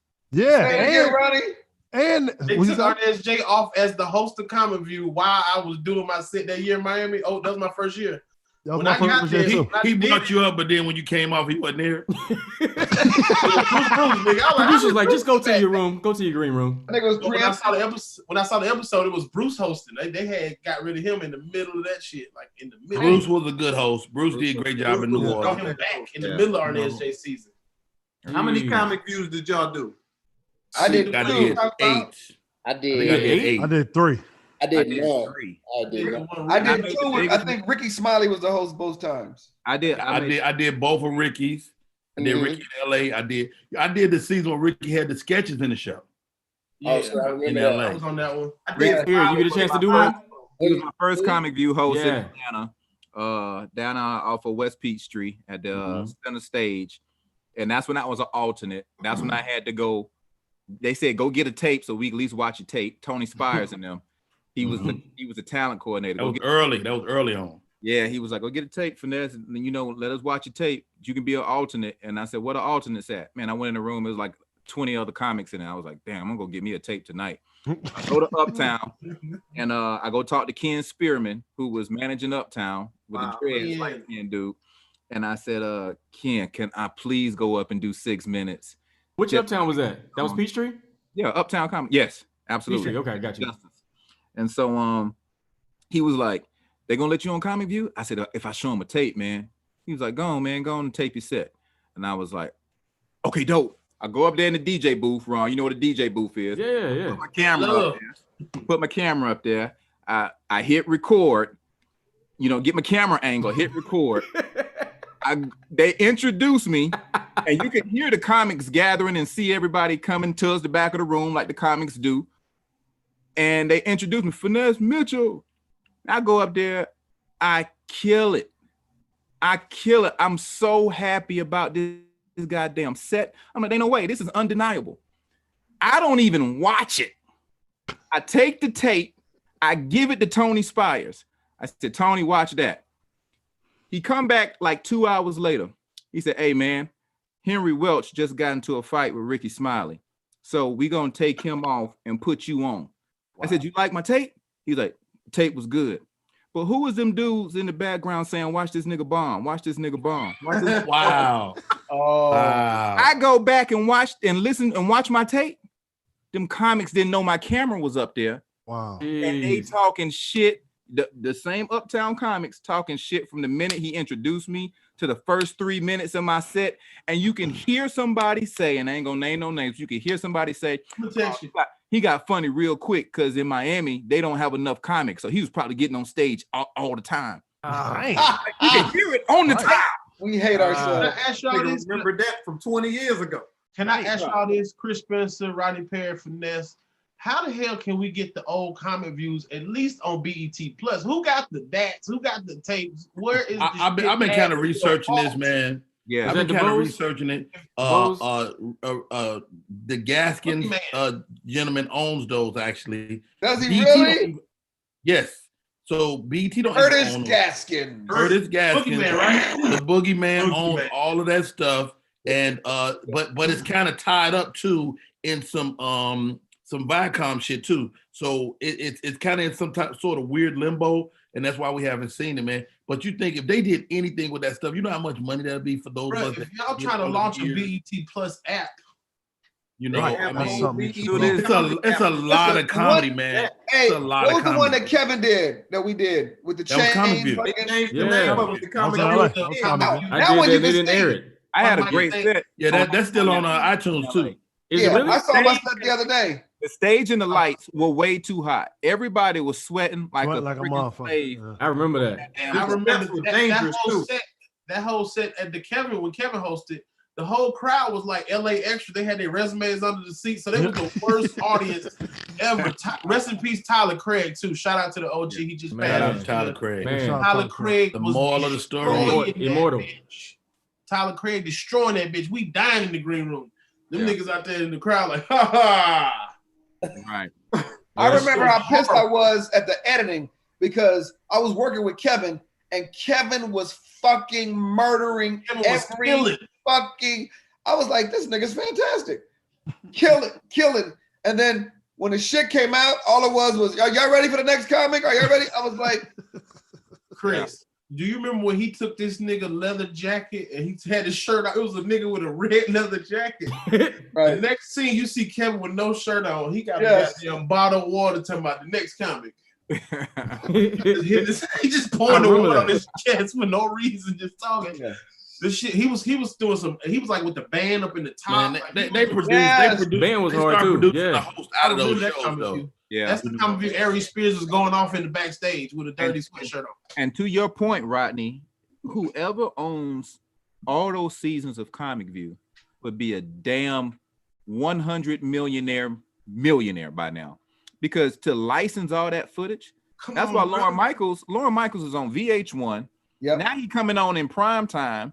Yep. Now he coming on at 10:30 on the East Coast. I mean on the West Coast, and 11:30 on the East Coast. And he been doing that for what now? Like 45 years of SNL.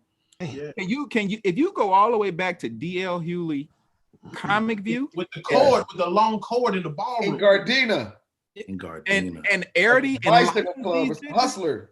Not only will more comics get more work and get more money on the road, because the young people are learning what the comedy was back in the day. And even if you got a new comic now or a favorite comic, you can be like, oh, that's where he got that joke from. And that's what I'm saying. The culture is all the old comic view. Remember, like niggas was using the comic view line in a song and shit, and like it's so much old culture in the old comic view. You got every star in comedy. They have done comic view. Bro, the only person I think has never done comic view was Bernie Mac and Dave Chappelle and Chris Rock. They were kind of already rocking hard. Nigga, I went to London like less than 5 years ago, and they was doing all comic view stuff, the stuff I grew up on. I'm like, nigga, why y'all doing this? Accent. They was doing literally all the stuff that we grew up on, like 90s, early 2000 jokes in London. I met this dude from London. He was like, "You're big in the UK, Rodney Perry." What happened to coming to the stage? I did that shit. Was that somewhere? Come to the stage is definitely somewhere. I did season 2. Come on, man. I remember you doing that because I was the woman guy. I was the resident woman guy. Do you remember I was the heckler? Yes. They asked me to do that shit. I wouldn't do it. I didn't want to do it. Ralph Farquhar that fucking wig, right? I felt so bad, dude. No, that's not coming to the stage. That's who's got jokes. That's who's got jokes. Who's got jokes? That's a legendary show, man. It's some animals that was on that show. Oh, who got jokes? Who's got jokes? Tiffany Haddish, Lil Rel, Brady, James Davis, Sydney. Damn, I need to see that shit again. I didn't even think about it like that, but I guess so. Legendary. That's our comic view. Bigger mic. That's our comic view. Yeah, Ty, you need a bigger mic, Ty. You need a bigger mic. Ty, here, mic, nigga. That little bitty. That nigga got a sample size mic. It's a Buddy's real mic, dick though. and Black Dynamite. That nigga mic is a Bluetooth. They got a mic emoji. This mic works just fine. God damn it. Go ahead. Keychain. I was saying if they brought back Comic View, like if Netflix brought back Comic View, and they brought back all the black movies that were out around that time, you got to see where people left from Comic View, and then how they like started in the movie game, in the movie industry and everything. I think that shit would be super dope. And it would bring the movies are out. The movies are definitely making a comeback. But that comedy, man, that comedy would have a great life. My biggest jump on Comic View wasn't during like a season. It was one season they had like a mid-season. And they edited a bunch of our sets together. So they edited like 8 minutes set at the first quarter hour of the show of Rodney Perry. Nigga, that shit ran. I was working after that. Yeah. Hey, Rodney, I didn't like how they were disrespecting comedians. Like they would show a comic and then they show another comic doing the same joke. And then they had like graphics talking shit about him. And I was like, no. They had the worst. Did anybody get the crickets? I got the crickets. Did anybody get the crickets? I got the crickets. I remember when Duval was on crickets? there, he was Rolling Powell. Remember? It wasn't even a whole joke though. Yeah, I remember that. Duval was on there. He said, "Comic View so cold with it." I was watching the episode of Comic View, and it was me laughing at me. And then they cut that nigga was in the crowd going crazy laughing. That shit was funny as hell. Yeah. That's when I decided to never sit in the audience again because I was one season I was straight laughing at everybody. Hey Rodney, I always wanted to ask you this, man. How do you feel about your hustle in Atlanta versus LA? Because I feel like you was like on fire when you was here. Like, because I kind of came up under you, but when you moved to Atlanta, like, do you feel like the hustle is different? Not really, but it's nigga, Rodney got improv classes. Fucking this nigga training pit bulls. He got a camera workshop. The nigga got Herbalife susus. How to stuff turkeys in 15 minutes. Sitting on 14 acres of land. Nigga teaching Krav Maga. Rodney, how do you feel about these comics calling you Uncle Rodney? You like that? I actually created that because when I started doing the side-by-side videos and I was trying to get Uncle Rodney in that social media space, when you just start doing research and everybody that was viable in that space had something they said at the top of the video, everybody. And so I was like, what am I gonna say? And I was like, I'm not a young nigga how do I maintain my age without looking like a gump in their space? And it would be Uncle Rodney. And so, I mean, you know, you got to embrace somebody got to embrace being a grown nigga, and I take it. I mean, I'm my ego, man. Sometimes you catch me on the wrong day because you be walking in LA and a young comic be like, "Oh, OG, I love you. I used to watch you when I was 9." I'm like, "Get the fuck out my face." That's so funny. You know what's worse than just? Nigga, I'm 32. Get out of my face. When they call you Unc, and I don't even know you, nigga.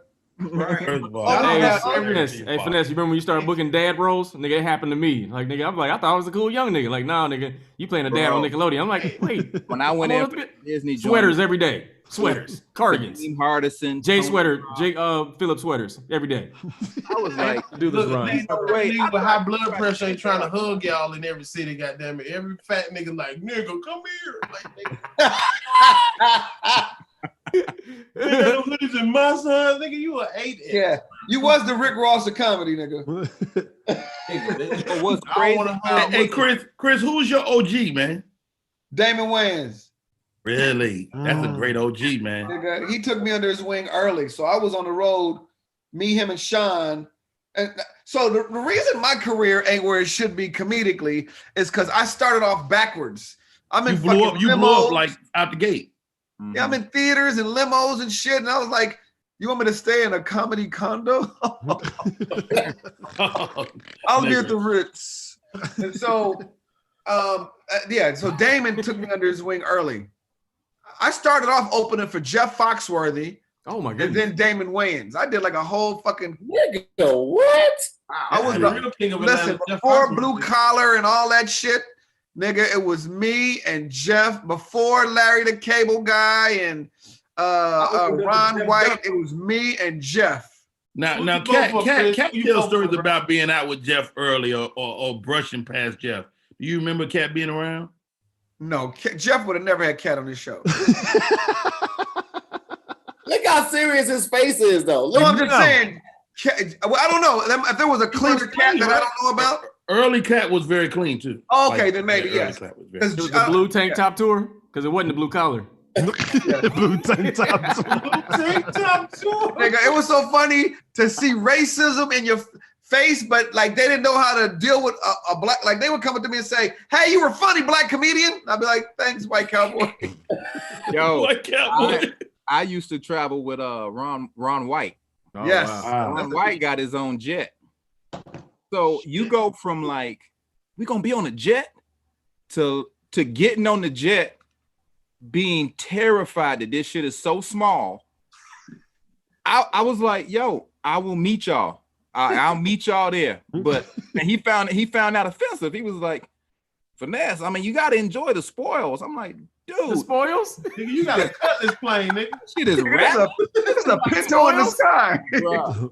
I would at the time, what is it called? Value jet or whatever that shit was. I find a way to get there, but I can't do this little plane again. Yeah, that shit it can't be too small. You could bought that nigga a timing belt and pull it up again. Hey, Spank, who's your OG? My OG was Teray. Teray and D. Lee. Teray and D. Lee. D. Lee. D. D. Lee. Oh my God.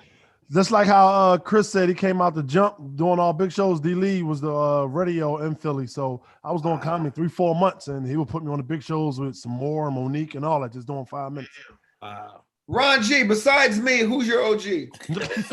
Honestly, man, it's like you, Dave Arnold, and Rodney, man. Like, I just watch y'all. I know it wasn't anything formal of, hey, man, you mind taking me under your wing? But I just felt like whenever I asked y'all for advice, y'all just embrace me, and I appreciate that. When you got, I hosted a show with you. I ain't get a part of that shout out or nothing. I thought that was really huge. Listen, I'm gonna tell you the meanest, angriest nigga in comedy. Before I'll go ahead to hear. I'm sorry. What were you saying?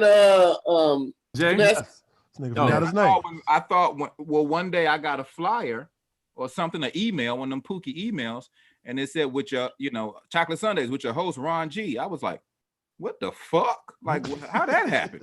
And I thought to myself, that's huge for him. And then I actually went to the show to actually see if he could do it. And he does it, the R&B guy lean up against the wall, and just the whole energy all throughout the show. I was like, all right, cool. By the way, the R&B guy didn't work in Leicester, UK. Leicester in London. No, nigga. I opened with that and it bombed, nigga. You had beef over that joke though, didn't you? I'm one of those, but I'm one of those people. Spank being messy, but it's all good. Yeah, Lab Love, right? Yeah, Lab Love. Ladies and gentlemen, Lab Love beef. Hilarious. I put my foot on the wall and stole it. If you say somebody knew was going to take over Monday nights at the Improv, or somebody knew was going to take over Tuesday nights, and it's one of the younger cats, I want to see if they can do it. I don't want the job. I just like, okay, is this show is a tradition. Is it in good hands? You know what I mean? So, Chris, you've been around, Chris. Who you think will do Monday? Huh? David was after you, right? David or Tony? No, it was Tony. I think it was Tony then David. Tony was after David. Yeah. Oh, David, Tony. Then wasn't it you and Donnell? It was Esau, maybe? Oh, Esau. Then Yeah. Esau left and did Donnell, me and Donnell. Like the house host for all of the rooms in Hollywood for a while, though. Who's that? Esau. Like Esau would host all of it. Like anytime anybody was out from hosting duties anywhere, Esau would come and be the host. That's a talented dude, bro. But Jay and Chris though, since y'all out here still, because I know Finesse and Rodney, y'all gone or whatever. Well, whatever. Who y'all think? Who y'all think as the young guys? As the young guys who will host Monday and Tuesday, who you can see doing it? Who's young now? Because Ron used to be the young guy. We're talking under Ron, right? Yeah, under Ron. Ron better not do shit. I don't know. Wait, here's a question I have. Is Tony Baker a young guy? Would they give it to a woman? Would they ever give it to a woman? Is Tony Baker in your class, Ron G? He's actually under me. Okay. He started after me. He's like probably 12 years. I'm 15. Like I think they missed their Chocolate Sunday window.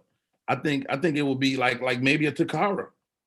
I mean, she's hosting the pre-show now. She's hosting the pre-show. She'll be a natural progression, I think. Yeah. But I don't know.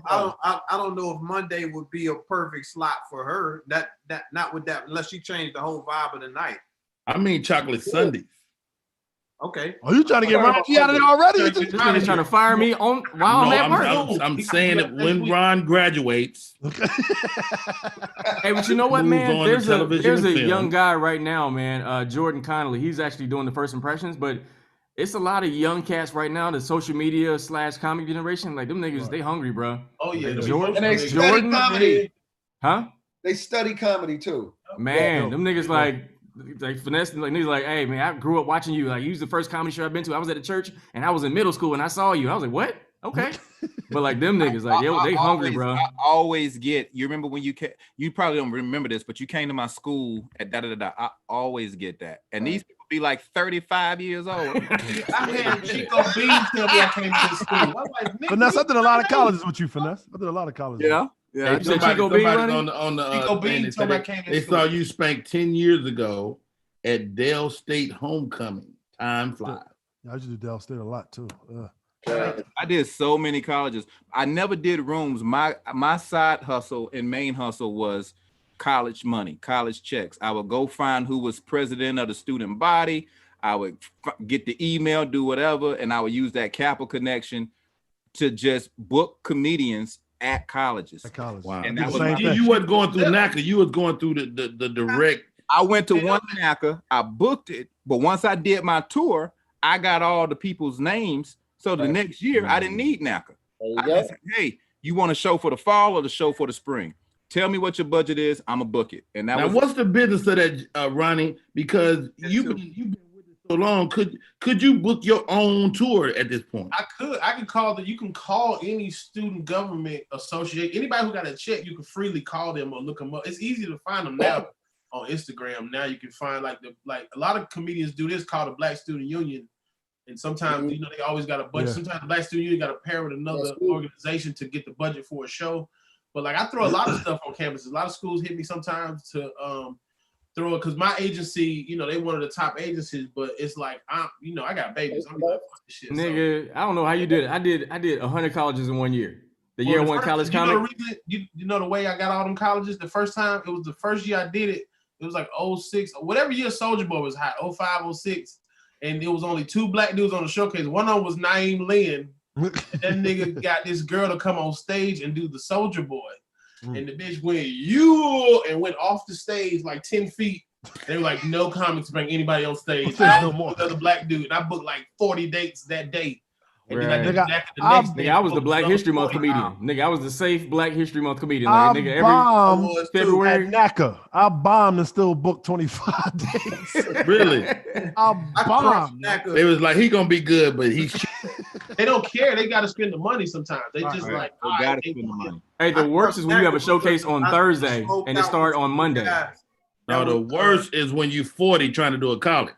What'd you say, Jay Phillips? I hate that. I know. I said I crushed it NACA, but a lot of that was a relationship thing because NACA was like a weekend vibe. Like it was 2-3 days for this shit, and you don't know when your showcase gonna be. So it's like you meet up, everybody sitting at the same hotels and all of that. So by the time I went up, I'd already drank with, ate with, like all of the little students and stuff that walk around. We just kicking them. I mean, it was like a kick it fest first. So I had a few of them guaranteed, and then you do well on top of that.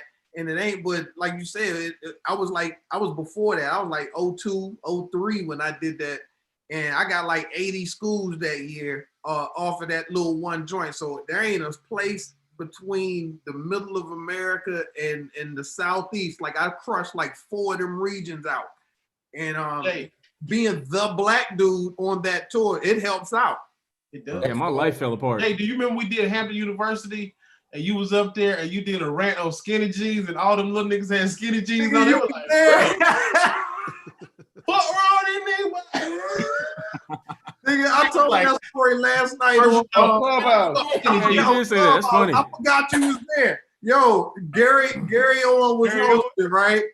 And I had just wrote this joke that was fire. It was a 2-piece joke. One piece was about skinny jeans and how you ain't supposed to be on the edge of the bed with your feet up. You know what I'm saying? Trying to get your pants off. And then the other joint, I did a joke about Waka Flocka.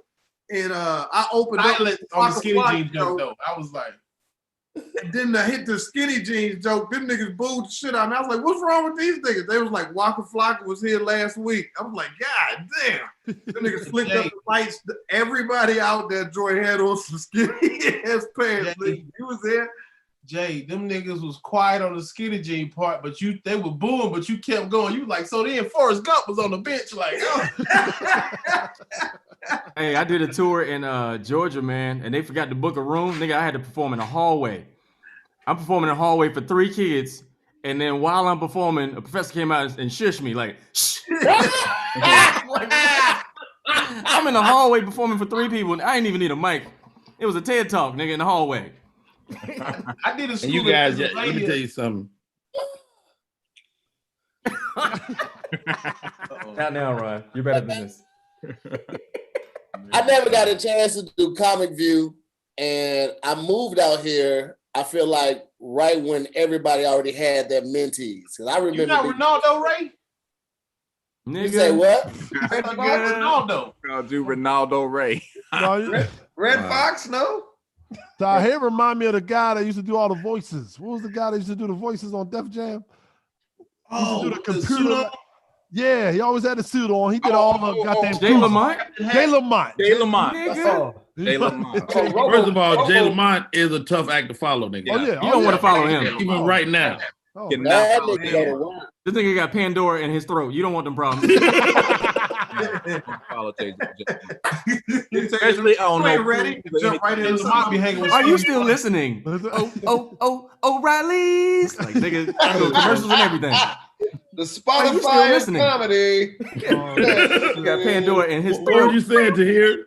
I was just saying I didn't really have an OG. I mean, we had some people in St. Louis, but Sarah was already gone. The Tories were already gone. The only person that kind of looked out for me, Marvin Mitchell was your OG. Marvin Mitchell, but we really connected when I came out here. But a lot of the guys in the class. What about G Thing? He was already gone. Okay. But when you came out here, you ain't connect with the Lou. You ain't connect. I connected with Arvin. I didn't see G Thing a lot. I didn't see G Thing a lot. Y'all not gonna do my friend like that. This nigga OG is the towel. Where is G Thing? Is Gary's? I ain't seen. Chris was with him yesterday. Chris, you were with him, right? With G-Thing? Yeah. Y'all was golfing, right? No, that was in Clubhouse. G-Thing is a nice guy. I haven't seen G-Thing in a while. I was thinking in a while. I saw G-Thing probably like a month or 2 months ago. He live in First close. of all, it's G-Thing. Let me tell you where G-Thing can't be touched. G-Thing, I'm sorry, not G-Thing. G-Thing, I'm sorry. Have you ever seen G-Thing at a concert? Man, Oh, he's incredible. He's incredible. Crowd, bro. Heard he destroys. It's murder. He's incredible. He's incredible. He's I had fearless. asked, He's I a asked good Chris woman to guy. Chris was like, nigga, no. What happened? He What asked you happened to be there? his mentor.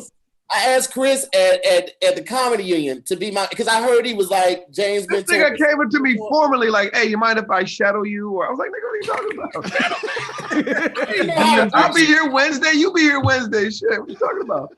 It's perhaps if there's a writing room and you need some assistance and like. It sound like Happy Bell joke. I heard you like chai latte and it's talking I didn't listen, Rodney. I'm from St. Louis, so like I don't know how to talk to these niggas like that. So I figure like, hey, if I come to the nigga respectful, right, it would be the right way to go. So I go to the nigga humble. I came to the nigga with the hands like this. Sir Chris, if you would not, that nigga hit me with the hardest, man. You don't get the fuck up out of here, boy. You don't get the fuck out of here. He didn't say that exact thing, but that's how I felt. But I was just like, hey, Tahir, did it feel like this? Yeah. You just fade away from the conversation. Yeah, but all in all, he was always very approachable. Him, Jay Phillips, Rodney. When I did meet Rodney, Finesse, I think we've only seen each other in passing. But I haven't had a lot of problems with the people in the classes above me. Everybody, for the most part, has been pretty accommodating and pretty approachable. Spank, we connected on a goddamn flight. On a flight, yeah. On a flight. It was this chick sitting in the middle of us. We was just talking shit to her the whole time. Pretty chick too. It was. She was, but we was talking to her like she wasn't pretty. He was like, girl, get your goof ass up out of here. We hitting her with bits to see who she gonna talk to afterwards. Spank, remember when I saw you at that Super Bowl Spank is my favorite plastic cup boy for the record. I'm just gonna say it. I appreciate that, Ron. Over Joey Wells, your good friend? Joey Well, Wells Harry is close. my favorite human, but this is my favorite plastic cup boy. Okay, all right. What did you say, Finesse? I said, remember when I saw you at that Super Bowl party in Minneapolis? Oh, shit. Yeah. You had your own section and your silk shirt on. What he had on? I was looking for the crew, and it was like, nah, this Spank night tonight. That's just me, baby. Yeah. I used to host my own after parties on Kev Talk because Kev got too big. He's like, y'all ain't doing parties no more. I said, what? Hey, y'all was in y'all fat dope dealer bag for like a month with the Versace shit, and I was jealous. I'm like, nigga, I dreamed about this tracksuit. but how about this? Spank was that nigga in Philly already. Like, yeah. if you in Philly and don't call Spank phone, you gonna be lost. I heard Spank had all the drugs popping back in Philly. That's what I heard. I knew the dealers, but I ain't have them popping though. But if you needed something, I had you. I got so many. I ain't gonna say their names, but I got so many people weed and all that when they came to town. Oh, you need some crack, nigga. Hold on a second. No, I said weed. I used to always take everybody to the club. That's why I'm cool with all the OGs, man. I used to always look out. Jay Phillips, I went for Jay Phillips there a couple times. Damn straight. Yeah. At what age do you become an OG? When I think it's credits, man. I think at like 15 years. 10 years? Yeah. 15 years. It's not credits too though? Like what if you 15 years and Yeah, ain't got no credits? I also attribute to a body of work. Nigga, open mic legend, nigga. You an open mic legend. I attribute it to age and a body of work. Your body of work got to That's follow. what I'm saying. It's accomplished. You can't. Right. It can't just be a 15. There's a whole bunch of 15 niggas out here. Yeah, last night the nigga on Clubhouse, he had what, 15, 16 years. He ain't had no OG. Hey, listen, hold on. I let the nigga breathe, bro. Because as soon as he said 15, I went to his Instagram page. Nigga had 15 pictures on his Instagram page. None of them resembled anything dealing with comedy. Went to his YouTube, right? Because he said, yo, you check me out on YouTube. I'm popping on YouTube. 1 subscriber. Nigga, what? Y'all got trolled, baby. You gonna get trolled. Definitely got trolled. That nigga's a fugitive. Hey, and cut to he's going on the road with Tiffany. Tiffany, yeah. It's so easy too. I was like, shit, let me change my last name. Nigga, I joined Facebook, nigga, in 09, nigga. I've been doing this. I wish I was on MySpace. When I was doing this, fam. when I was on SNL, Twitter had came to us. It was Ashton Kutcher and whoever was like the real CEO, but Ashton had bought into this app, Twitter, and they was telling us about it, and they was telling us how if the comedian celebrities would, talk about it and join the app, it would get wildly popular and da. And it was literally like, in like 130 or 40 characters, you just tell people what you're up to daily. And I ain't gonna never forget, all the whole cast was in there listening to it. And Tina Fey was like, so you want me to tell people what I'm doing that I don't know? And they were like, yeah, and you get followers. And she was like, fuck that shit. I ain't doing that shit. And because she was like the head writer, we was all like, yeah, that's the dumbest shit ever. We ain't doing that shit. Man, when it came to like Twitter, YouTube, all that shit, but you need followers and subscribers, I was always a dude saying, I ain't doing that shit. And I lost a valuable 10 years of social media because I literally was like, I'm not doing that. Listen to Tina. So listen to this. I'm glad you told that story because I have a similar situation, but not like that. So Stan Lathan, somebody comes to him however many years ago, said, hey, we got this invention, man. We just trying to get some people. What's the funny is? He goes, what is it? It's called an automated teller machine. He goes, well, what is that? So instead of going into the bank, you can actually we're going to give you a code. You can type in and in, you get your money. He said, man, that shit ain't going to work. People want to go in the bank to get their money. Get that shit up. Famous last words. That shit ain't going to work. Carl Craig. I got another story. Carl Craig, Carl Craig, the producer? I know, of course, yeah. His fucking neighbor had a script. He reads the script. He goes, man, this is good. But wife is Carl Craig's niece. Who? Say that again? Yes. Yes. Yeah. His wife, Carl Craig's wife and Nico's mom are sisters. Exactly. Something like that. So Carl Craig has this script. He reads it, dude. He goes, man, this ain't this. I can't do shit with this. I do shit like Mo Money and I work with Robert Townsend and Damon. You need to go find like Spielberg. Schindler's List.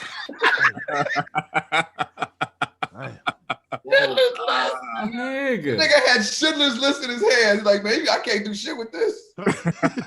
Schindler's List. Let's remake Avatar, nigga. Avatar, nigga, go somewhere with that. Oh, the people of blue giraffes. Fuck that. I ain't doing that dumbass shit. E.T., nigga. An alien? So it's a giant shark and he eat people and people don't see him coming. Damn it, you reminded me of another one. My roommate Ninja Turtles. Ninja Turtles, nigga? Really? That's it. That's what I'm about to tell you right now. Ron, we're in college. My roommate blows out his ACL. He's in the hospital bed in this bed. It's a white boy in this bed. So we're like, what do you do? He says, I'm an animator. What do you really? Yeah, I got this animation. I got this cartoon. And it's about to be a movie. And da-da-da-da. What's it about? It's about these turtles that live underground. Eat pizza. And they know karate and blah, blah, blah, blah, blah. We were like, yeah, good luck with that bullshit. Famous last words, Rodney. Famous last words. Good luck with that bullshit. We laughed like this motherfucker. You probably laughed and did some shit like this, though. Like, get the fuck out of here. Hey, Chris, he ended with turtle power. Yeah, we're like, yeah. Good luck with that, mister. Power Rangers? What the fuck? So they own a half shell. Nothing? So let me get this straight. You got a talking car? Right. Rodney, I'm still laughing at your impersonation of what my name is. My name is. You remember what's the other girl in Atlanta? Dirty South. Dirty South. Yep. There you have it. You ain't even got to start. You ain't even got to finish that. Let me tell you something funny. I saw her sober once. No, he didn't. Nice. Nigga, she was regular. Hey, Chris, listen, I just want you to know, blah, blah, blah, blah. I was like, okay. Nigga, I must have went like this. I came back, and that bitch was drunk like Red Button. Did she curse you out? Wait, who's imitating her? Doing it? Who's that? Jay Phillips. Jay Phillips. Do it, Jay. That is a queen, guys. That's the queen of ATL. She went from Michelle Obama to that. She definitely me too to me. She definitely me too. Let me tell you something. Yeah, she me too to everybody. Yeah, I bet you ain't stop it though. You didn't tell her no though. Nah. First of all, you let it happen, nigga. It's Dirty South. You let it happen. If I wasn't trying to go viral myself, I would take a camera and follow her around. It has to be some gold if you follow She Miss ripped Anita Tyler's Kemp. funeral. The funeral, bro. I saw that, bro. What? Tyler Craig, she ripped. She's she amazing. called out a promoter and everything. Damn. And she looked real. She looked like she was telling this heartfelt story, and she was damn near crying through it. And she got to the part where, like, because there was a show where her and Tyler didn't get paid. And I think it sort of ended because I don't know the specifics, but it went from, yeah. And matter of fact, the dude that owe us money, he in here right now. And you still owe me. I mean, when I say sobered up real quick and wasn't sad no more. Yeah. Now that I think about it, you still owe me. How did it go, Ronnie? I don't know. She said when he complimented me and cursed me out at the same time. She said when he was up here telling the story, he ain't tell y'all that he ain't have me and Tyler goddamn money. At a funeral. Oh shit. I put it on my page immediately. I reposted it fast. I was like, this is how you send them off. Oh shit. You know what? I hated Sunday nights at the Uptown. Was it Sunday? Sunday. That's the night that's the night I became like a regular. I used to have to You got your stripes, bro. I remember that. Listen, I was there one weekend when was it Skull Bubba? What's his name? Skull Bubba. Peace. Nigga, they had his funeral on my Sunday. Wow. 49,000 comedians went on. And they were like, Chris, you ready? I was like, for what? It's over. Nigga, unless you have a chainsaw or some shit, you want me to juggle that? Nigga, nothing's gonna get any laughs in this motherfucker. Skull Bubba found Carlos Miller. Skull Bubba was like the one, like Ronnie, these the next niggas, Carlos Clayton, like all the niggas that's running shit right now. Right. Yeah. Skull Bubba had his hand on, because he used to be security, then he started doing comedy. Right. And then he used to just like have his own room. So he would have the room after Uptown. So it's a roast with me. Carlos got like a little bitty beard. Corey Holcomb pulled up. Chris Jones, Clayton English. We all in there roasting like for a long time. It's on YouTube right now. Nigga, I seen Chris Tucker take a L fresh off a movie at Uptown, nigga. It was so painful to watch. Nigga, like he had that celebrity grace. You get that celebrity grace and everybody like losing it. Nigga, he hanged. And then after that, King Kedar went up and destroyed it. Wow. I got Chris Tucker's story. I'm headlining Who said Uptown. that? Who said that? Hilarious. I'm doing Uptown. I'm headlining. It's Saturday night. Chris pops in. Hey, Rodney Perry, man. Let me do a set, man. I'm gonna do a set about 5 to 10 minutes, man. Just 5 to 10 minutes, man. I said, Chris, don't fucking do an hour, my nigga. Come on, man. I'm gonna do 5 minutes, man. Stop playing, man. I don't have an hour, man. I don't have an hour. This motherfucker, this I realized how famous he was. I've been doing all weekend, not one camera. I ain't seen no camera. This motherfucker walk up. These niggas pull cameras out their ass to take pictures of this nigga. Had the disposable. You had the disposable cameras and shit. They was fucking taking. He had a 110 camera. He was amazing, and then he did 10 minutes, and he got out there. He said, "Right, give me your number, man. I'm gonna call you, man." I said, "Well, Chris, stop." Here's some Def Jam black comedy nostalgia. Chris Tucker has on my leather vest on his second set of Def Jam. No, he don't. No, he don't, Chris. Oh, wow. We were at the Fun House, and Chris used to open up the show. He was the warm up for Jay Anthony. Huh? He was first impressions. He was first impressions. He was Moronzio, right? Wow. So, but less angry. So one night he came late and they started the show without him, and he's fucking going crazy. He's cussing everybody. I can't believe this man. Da, da, da, da. Anyway, I got on this fucking vest. Where you get that vest, man? I go, it's a store on Melrose. He said, "Let me wear it." I was like, "What?" "I'm doing Def Jam, man. Let me wear the vest." No. I wore the vest that night. The next week he saw me and then he asked me about the vest. I was like, he said, "Where's the vest?" I said, "At home." He says, I'm doing Def Jam. Let me wear the vest. I was like, "Nigga, this ain't high school. We don't borrow clothes, nigga. We grown." He was shopping in your closet. He said, "Please." I said, "Fuck it." The next day, this nigga came to my house in an old ass black Jetta with a cardboard window that didn't work. It was like, the car from Friday? Vest? I was like, yeah. He said, "Throw it in the window."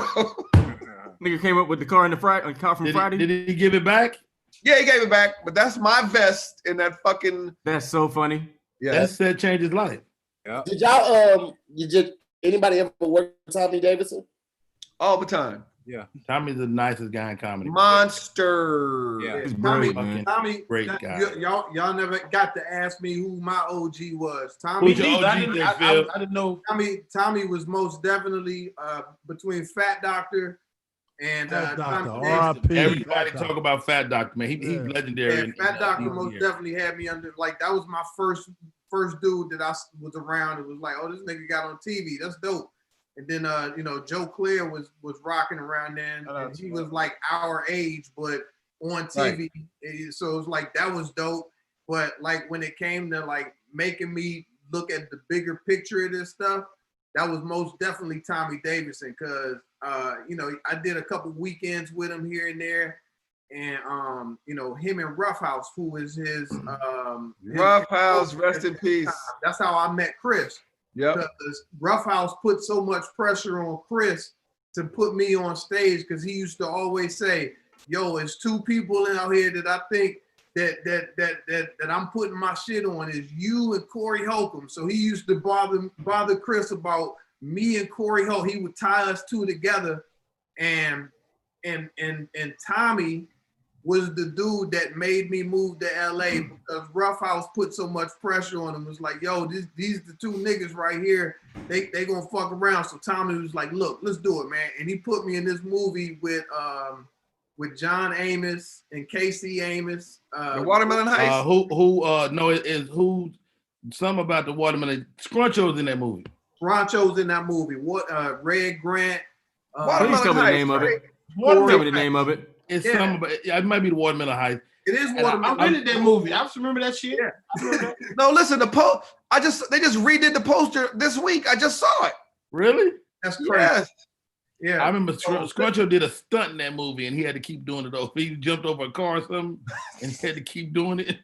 No, listen, as you mentioned all those comics in DC, I think DC and Chicago have the best group of black comedians out. DC niggas different, because them niggas DC be hood but and know about Chicago. politics.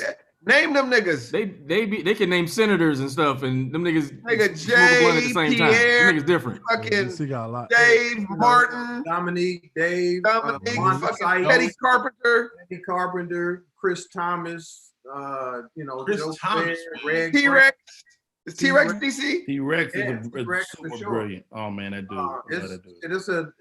It's a lot. I know I'm forgetting a 1,000 of them right now. Mike Brooks in DC. Red Grant. Shit. Red. I definitely threw Red. nigga. Wasn't it a black comedy club in DC, Jay Phillips? Huh? Wasn't it a black comedy club in DC? It definitely was. It was the comedy connection. Yeah. Jokes on us. That's what why was I met Teddy's room. It was the same ones, huh?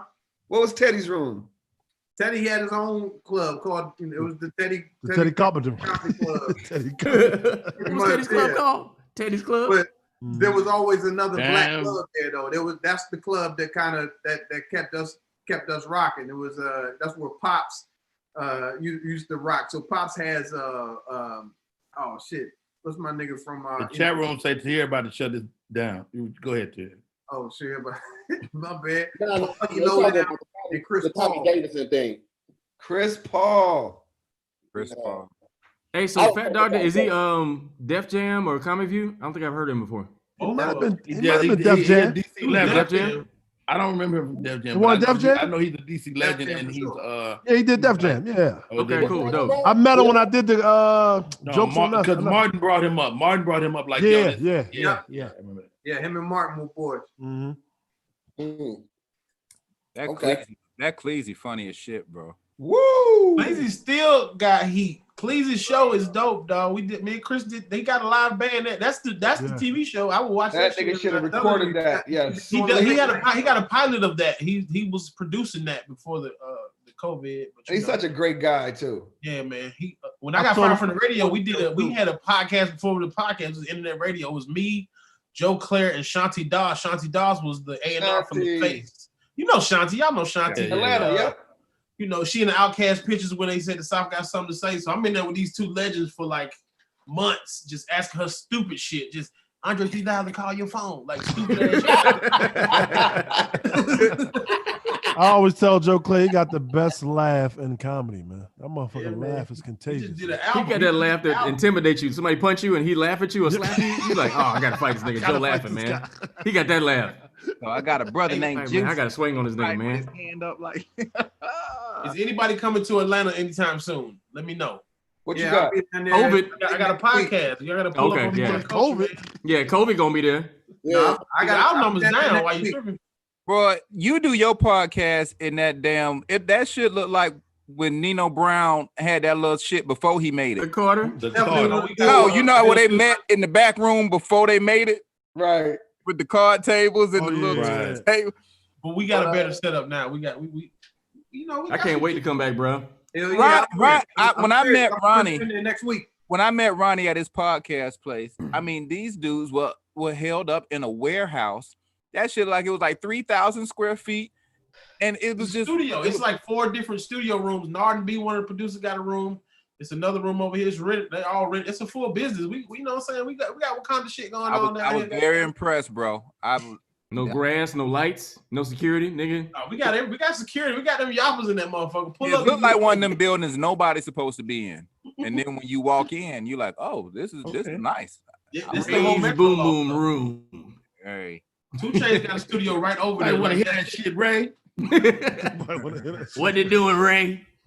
I'm down. I'm supposed to be doing something with that. They filming the Johnson's family reunion or the Johnsons or something, some variation of that show down there.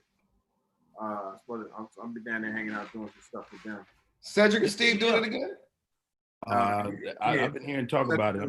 Oh yeah, Rodney, he was in that. I've been trying to finagle my way into the sequel. JJ was in it. JJ. Hey, let me tell you something. I always wanted to get in the hood classic, but ain't nothing like a family movie. Let me tell you something. And y'all know that anybody that got a family movie under their belt, them motherfuckers, the gift they keep on giving. I get residual checks. I'm the only one with no movies, huh? Did that mean? All the time. Only one. You ain't got no movie? Hey, Ronnie, it's coming though. Yeah, you en route, bro. That shit is on his phone. You on Bossip, Ronnie Jordan on the Bossip. Listen, I've been in 10 movies. Your hoodies have made more money than all of them. Like this one, this is my Jamie Foxx Fuck 12, the GOAT hoodie when he was in high school. Has he seen it? Wow. No, he ain't seen it because I don't need a cease and desist. Don't be cease and desist. I can't afford Ronnie, them kind do you of know? problems. Ronnie, do you know when you get this cease and desist, it becomes a collector's item? Oh, real, go ahead. Take the picture then. Bam. Fat boy shit going on. Hold on. Put me in it. That's fucking. How you screenshot on your computer? How you screenshot? You know how to use your whole computer screen for me, goddamn. You gotta call your kids. You gotta call your kids. Right now. Do that shit. You screenshot this goddamn computer. Listen, my kids, I should change their names to technical and support. I don't do shit without them. Customer service. What's this button? Right. They don't pull up to your cash app. Cash app with First Chris. What you say? You gotta hit that cash app and then they just come in the room and find where you at. They so But listen, guys, I'm gonna go. We usually wrap up at 9. I didn't want to stop the flow because it was good. It didn't turn into Clubhouse. It really did. Let's go to the Clubhouse. You niggas over there. Y'all over there. I'm about to say, I'm gonna be all over there a little bit. Listen, I'm being tactful because I don't fuck with Tommy Davidson at all. So when y'all had nothing but nice things to say, I just let it go. Well, what's your fucked up story? Let me What do to you? Platform and every platform that I get on that is fuck Tommy Davidson to the day I die. What happened? What happened? Hey, I knew something was up because your people was like, here come here. I see it over there too. I was like, what's happening with the Tommy joint? I don't fuck with that nigga. What happened? Yeah, Can we help the situation be better? Can we help? might can help it. We might can help it. What's happening?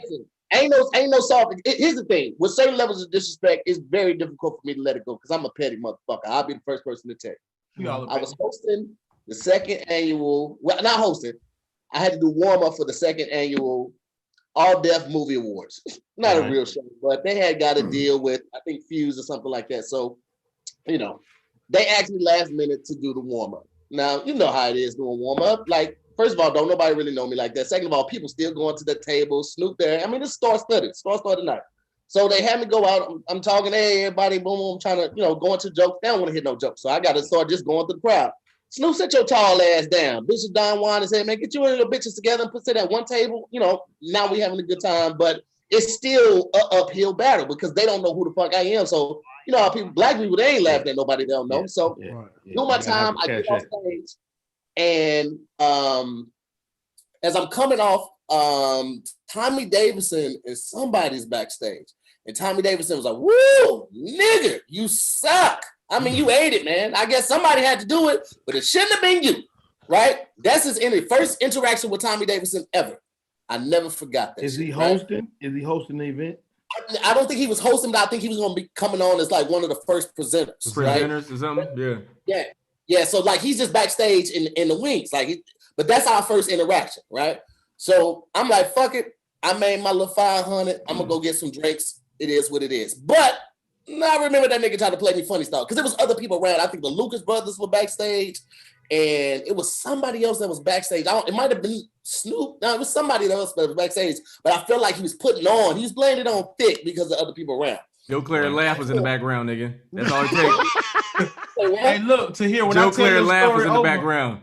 Tahir, when I tell your story over, he gonna say you suck, and I'm running things. That's how. So, but Tahir, did you suck though? Did you suck though? Listen. So here's the thing. That's beside the point. So I see Tommy again on a flight. It's a American Airlines flight. I'm sitting in my seat. I'm like first class. Tommy sees me. I see him. We don't really lock eyes, but he sees me. He drops his bag. He comes back up to me and he kneels down. He's like, "Hey, brother, I saw you the other night. You had a rough time. I just want to let you know, comedy is not a race. It's a marathon, man. So you just get out there and you keep doing your thing." And so me being me, I was like, nigga, they about to tell us about you need to go ahead and get back in your section, fam, so they can close the curtain, right? You trying to make amends. Hey, fuck this nigga, Ronnie. I don't make no amends. Just fuck this nigga to the day I die. All right, so I didn't know you was a blood to the day. That's the first time I see him after the event, right? So fast forward to the first year, me, Kev, and Tony Baker on tour. We're in the airport. I think we're in Texas. It's me, Kev, Tony, and our photographer Josh. So we start walking up to the boarding gate. Right. Standing in line, and I'm standing here. Kev right here. Tony's like right here, and Tommy Davis is on the other side of Kev. Right. So as we walk up, we stand there, and Tony turns to his left. Oh, what's up, Tommy Davis? What's up, TD? How you doing, man? And Kev looks at me. He was like, "Hey, Tahir, it's Tommy Davidson." And in front of him, I was like, "Man, I don't fuck with that nigga, bro. Loud, let him hear. I don't fuck with that nigga in the airport." And he was just like. Because here's the thing, Tommy will act like he don't remember he did some fucked up shit and try to play on cocaine sometimes, dude. Bro, I don't give a fuck, bro. Hey, nobody can ever apologize to you? No, some people can. Absolutely. I've definitely accepted a lot of apologies. He got on his knees. In first class. He kneeled down in first class. Offered you a kilo. What if he offered you some Jordans? And then don't see him for 4 years. Hey, this is triggering to hear. This is not we might be able to fuck around, Ron. If it's the 12s, I'm so glad I found this out about you, dog. Because I was about to talk about your herringbones, your 2 chains. Don't do that. Listen, I took it as disrespect because I felt the way he did it. Like I knew it wasn't a great set. Like, nigga, it's an uphill battle and they don't know my name, so I don't really care about that. I felt like the way he kept putting it on there to try to front me out. People was back there. Son, he was in a comedy club and there's other comedians doing it, not Jay Phillips. People. Yeah. Jay Phillips, have you forgiven Cheryl Underwood? Yeah, let's grow from this, guys. Can we grow? Here, fucking Ice Cube forgave Dr. Dre, nigga. Come on. Yeah, nigga, Gucci forgave Jesus. I've had a couple of petty moments too. Yeah, Gucci whenever it's time for you, let it go. Let it go. Hey, let me tell you, culture, guys. Here, when God put it on my heart to release it, I will. Let me tell you something real talk, and a lot of us know this. Let me tell you something real talk, and a lot of us know this. if it's anywhere around showtime with Tommy Davidson, there's a pretty good chance he's not in his right mind. You know what I mean? Trying to say something. He's great to perform. Yeah. But he do some stuff regular comics don't do. You know what I mean? As far as his extracurricular activity. Yeah. No, I've definitely heard it. Yang nights like this, I wish. And he probably cut that shit out. He definitely stopped. Get it because he ain't got it. You know what I mean? Yeah. Here, we gonna fix that. Yeah. We're gonna put both the niggas on Iyanla. Iyanla fix my set. Fix my set. I mean, I know Tommy, and I can feel that energy that he gave, because I mean, Chris, I know you know Tommy really well as well, so you know exactly what that night was. You know that was him. To me, that was Tommy watching you do that in his nervous way, trying to get himself prepared to having to fuck with the same thing that you did. Hurt people. To just get a laugh in the room somewhere. And that's just what he do. That nigga, Tommy writes jokes by repeating them to the people that's around him 7 to 10 times back to back. So if something ripped, he'll be like, nigga, that wasn't funny. Nigga, that wasn't funny. Nigga, that right there, that wasn't funny. He's gonna keep hitting you with the shit. That's just the way that he do it. I get the timing and the disrespect and all of that. I am not covering for how you feel. Somebody said Tommy was Oscar proud. You can't hate him. Know that he probably has no clue that what he did. And when you said he forgot, that nigga forgot. Yes. Picture that Dave Chappelle sketch with Rick James and just substitute Tommy Davidson saying, I slapped you in the face, Tahir. I didn't know Weeks ago, nigga. Should have never gave you niggas money. Fuck your couch, do that bar. That's the best analogy that I would have. Yo, set, nigga. No clue what you talking about. You slapped me in my face last night. What? And then here's another thing, which I think I was on Clubhouse or some interview. Sometimes like people blow up, but they still want to feel like they're not blown up, so they want to joan and do shit. And they don't know, like, when we bagging and both of us are broke, it's different than when you fucking making some money and talking shit. Like, I had to put Anthony Anderson to the side because he would say shit to people. I go, nigga, you can't talk to people like that. What are you talking about? I said, nigga, it's not joning no more with you, nigga. It's condescending and mean. Right. Anthony is mean, though. I mean, he comes off really mean sometimes. It was like, me and Finesse, like I said, we've seen each other in passing, right? But from last night to tonight, there's a rapport. So if he says something like that, I know it's not coming from a place of hostility and malice, right? And it's also a way to say that somebody sucked and you know, they could come back from like, oh, nigga, you had a horrible set. You suck. But that's what warm-up is, nigga. You got it on the next one. Don't let this shit rattle you. Like, that's anything to curtail it. And you could save it, but the way he delivered it, I was like, all right, my nigga, I'm gonna catch you and I'm gonna fuck you up. Tahir, I remember bombing really bad twice in my whole life, bad, like I don't want to do this shit no more. And I had a music joke and I bit a honey bun and they still booed me. I bit a honey bun, music and props, and they didn't fuck with none, right? So I'm backstage like, damn.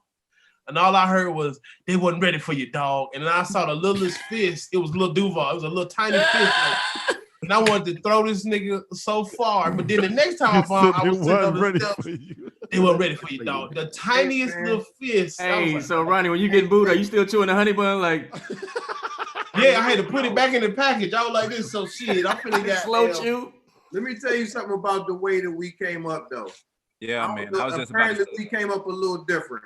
Because there was certain rooms in the country set up, and DC was a place that had a bunch of nights like that, to where there was some few people. Chris Thomas would be one of them. He'd do it in a cool way, but he would do it. If you don't do well, nigga, you are the next 4 to 5 minutes of material. Yep. And that's just what I still remember the jokes Guy Torrey did when I bombed at Fat Tuesday. Absolutely. So that nigga said, that was. Nigga, you would have a hit list of niggas. Yes. Robin Harris, fucking Jay Anthony. Nigga, even Buddy was fucking mean at the goddamn Ha back in the day. If you had a bad set. Well, it was like y'all was trying to sneak it to their friends, to them, you know what I'm saying? Like, ain't especially a host, man. If you bomb, it is the host's job. It is my duty. Yes, I got it. But Tommy it wasn't his job. Tommy wasn't hosting. Tommy wasn't hosting. Tommy was trying to feel like one of the guys while he was high. I'm just saying, if you said it, Chris. Old school and somebody young bomb up under you, I'm glad dudes would say what they said, because I tell you, man, I'll be straight up honest. I ain't never had more motivation than bombing and Nard coming up behind me doing at least 10 minutes on me with my father in the crowd. Wow. And I never forgot it. My father never forgot it. My best friend was there to this day, man. It's like 25 years later. My best friend say, "You remember that dude who heckled you after your set that day?" I was like, yeah, I know you're talking about. He brings this shit up like it hurts, like he was hurt. He was on stage, but he brings it up like it was yesterday because he said, "Man, I'm so proud of you. I'm so proud." Because remember, I was like, "Let's just kill him," and I was like, "No." He was like, "No, let's just." I mean, this was early Atlanta. This was early Atlanta. You don't know who niggas know. And man, and he was like, "Yeah, man, your daddy was there, man. You gonna like?" He was really trying to do that. Coming to the hood shit. You gonna let that nigga get away with that shit, nigga? You know, you like shot your cousin, homie. Yeah, man. He was really on something like, no, you sound like a real bitch right now, homie. But I'm telling you, it's that motivation, bro. It's that fire that you got right now, man. Tommy Davidson helped put that hustle in you because he helped you learn how to work Windows, nigga. That nigga helped you create this YouTube channel. Yeah. Okay. You would have never met Tony Baker, nigga. Hey, but the host told me to kill myself. You should have him on the show. You should Zoom with Tommy. If it wasn't for Tommy Davidson, you'd have a regular size microphone right now. And just be wearing one chain, nigga. Yeah. Nigga, that's Tommy's chain. Tommy made you. Hey, all jokes aside. That's the name of your special, Tommy's chains. All jokes aside, to hear. Hold on, Jim. I need to say something to hear. They need to hear me. Your energy is so great, man, and I've never seen anybody push you to that space till today. And just don't let nobody have that power, dog. Yeah. For real. I don't carry it around with me, Rodney. Like I'm when not you like hear his name. But if I see damn sure open a suitcase full of that shit. Oh yeah. I mean, since you brought it up. It's close by, but I ain't taking it with me every day. I just start growling. Your beard is getting redder. And to hear. Here's the most important thing to remember. Tommy does not remember. He really does not remember. Nor does he care.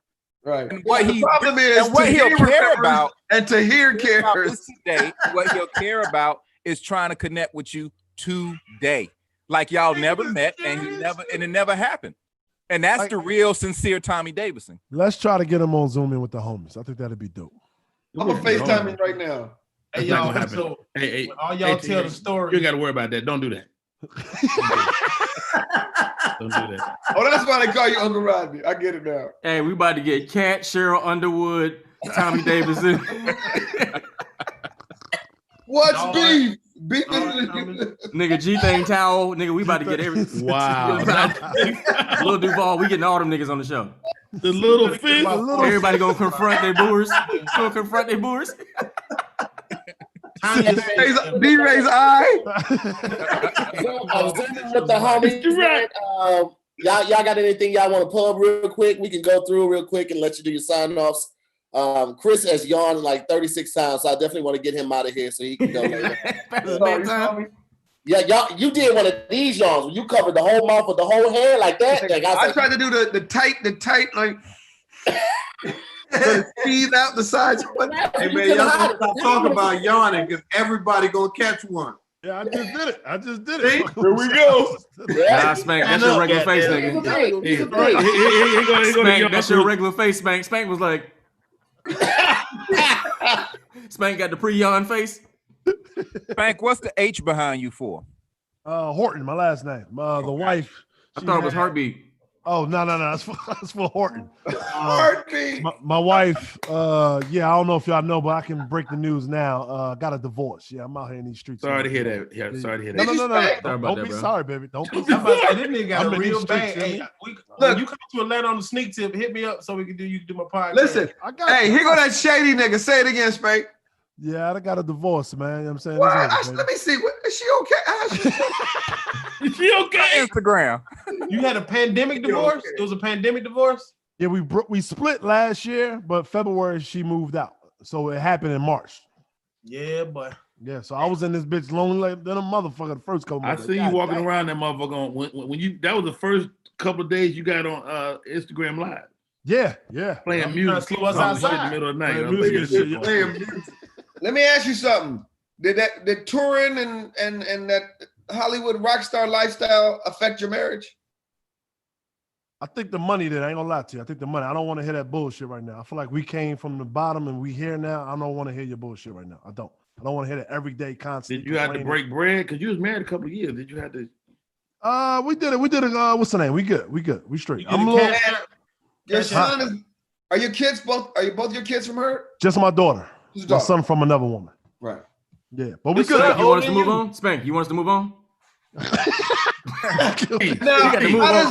How does the first baby's mama feel like about you coming back to her? Oh, she definitely FaceTimed me. I'm like, yo, we don't get the fuck out. She didn't know Rich Spank. No. She gonna act right. She definitely FaceTimed me. I'm like, yo, come on, man. What you doing?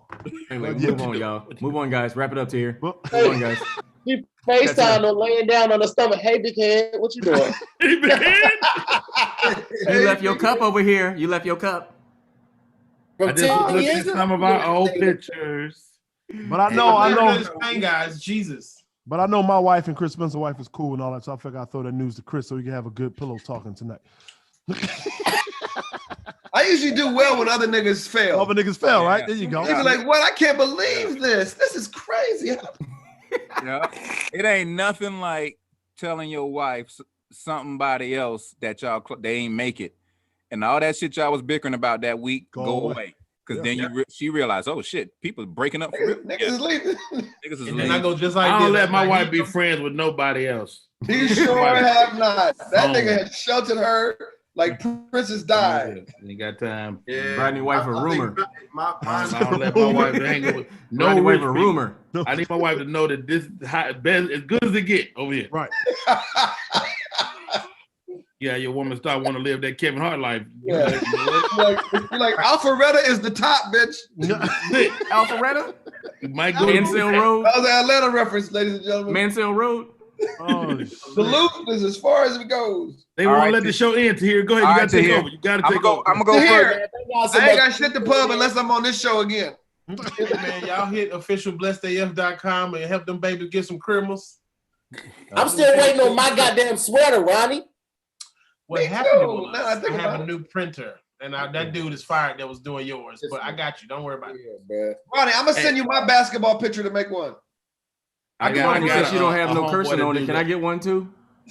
Yeah, I got a homeboy. I can do AF. I can't do it spelled out. To get you some cheap, well, not cheap, but inexpensive images. But So hey, RodneyPerry.com. I'm sorry. Go ahead. I'm sorry. Finesse, you got anything going on you want to tell the people about? You want to throw your Instagram out there? Anything like that? Man, the Instagram is at Finesse Mitchell. The new podcast is called Understand This. So you can go to understandthispodcast.com and just check out the shows. I'm on show 15. It's going great. Great response. And that's pretty much it, man. I'm glad I got a chance to break bread. And Chris, I appreciate you inviting me, bro. I have told myself that I'm going to make myself more open because I'm a very standoffish guy, and a lot of comics know that. And your name is Finesse. I know, but I'm gonna try to I want to plug in. You know, there you go. COVID is great. Like you be like my whole career has been from plugging in. Yeah, and being fucking and knowing people, talking to people. And I promise you, on YouTube, I got 100 subscribers. So if anybody want to just go to my YouTube page and hit subscribe, that will make me feel real good. Hey, Finesse, can Chris send your contact to me so I can lock you in? I'll shoot you a text right after this. Absolutely. Yeah. Chris, can you shoot me his contact? I think you got to talk to Tommy first.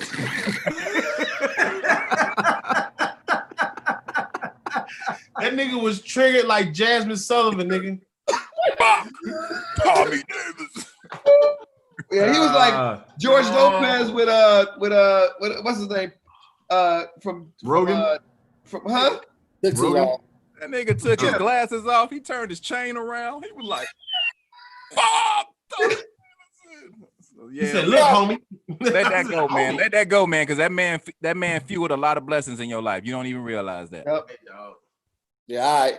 Oh, he did. Hey, Tahir, can I go and get mine over? Yeah, go ahead, Ron. Hey, so listen, man, if y'all don't mind, please follow me, comedian Ron G. Come on, Siri, stop, shut up. Comedian Ron G, comedian RONG. I'm almost at 50,000 followers on Instagram. Please follow me, comedian Ron G. Also, every Thursday night, me and my wife do a really dope game show, which I would love to have Chris Spencer and Finesse on, called Couples Couch. We actually taking a break till January, but we still logging on and doing Q&A with you and the wife taking a break? No, me and my lady, we ain't going nowhere. I actually like my wife. She's my friend. I'm cool with that.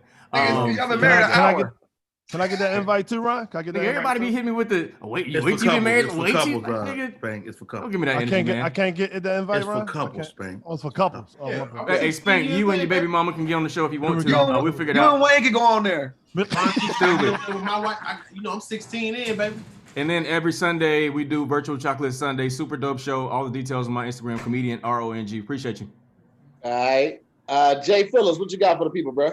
Man, well, every Monday night on my YouTube page, I would really love for y'all to come hang out with me on my YouTube page. I'm building it with some really dope content right now. I've learned a couple things on how to do some live streaming really dope. So I'm live streaming my podcast every Monday at 10 o'clock on the West Coast time. And then you can also catch that the audio of that on your, whatever you like podcasts on. And then I'm also doing a dope show over there. Instead of doing interviews and stuff like that, I do a little game show style thing called What You Think. Tahir's come over and done it with me a couple times. It's really dope. It's fun.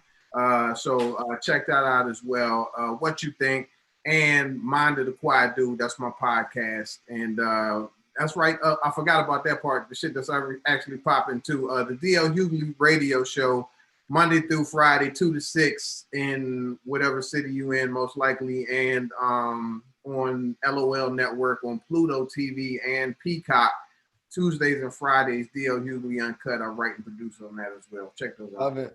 There it is. DL is the Black CNN on Instagram. Nigga, I'm up here learning so much, trying to write jokes for political shit that I would never want to know nothing about. Nigga, him and Sean King, nigga. You got the game on locked. Right. Rodney went ahead and just changed his hoodie up so he can go ahead and sell some more. No, this is my smoking hoodie. This is the older one. I smoke a new one. Okay, gotcha. Got my smoking sweater on. What you got for Rodney? I mean, Ronnie. Who Ronnie? Which one? I get Ronnie, then Rodney. Go ahead. Yeah. Y'all hit me on Instagram at Ronnie Jordan. Follow my podcast, More Than Culture. That's MORETHANCULTR. We just had Poor Minds podcast on there. Just doing well. Y'all follow my YouTube, Ronnie Jordan, as well, and go to officialblessedaf.com. Get the merch. I had to do the website myself because I had technical difficulties with my family member doing it. You know how that go. So yeah, we finally got everything up and running. Officialblessedaf.com, and I appreciate y'all for having me. There it is. Rodney Perry, what you got for the beautiful people, brother? The website, rodneyperry.com. All my social media is Rodney Perry Live. I am the official brand ambassador for Bellissimo hats. You can check them out. If you want to get a hat, use my promo code RP Live Hats. Dope hats. I'm buying one today, Rodney. Fly, huh? I'm buying one today. Done. Appreciate you, This is Bellissimo too right here. So. And I'm going to be in a new Coming to America, man. So hit the DM, all y'all Tahir fans, man. I appreciate y'all. And thank you guys for hitting the Cash App. I appreciate it. Does the hat come with a cigar? I got a black-owned cigar company I'm fucking with. I can get you a cigar. I got you. Oh, wait. I do got something to pub. I have a show with my wife. Go ahead. Called Date Night. Wednesday nights on Instagram Live at 6. But we, starting next week, December 11th, we're moving over to SiriusXM, where I'll be dope radio partners with Big Spank over at the LOL Network and SiriusXM.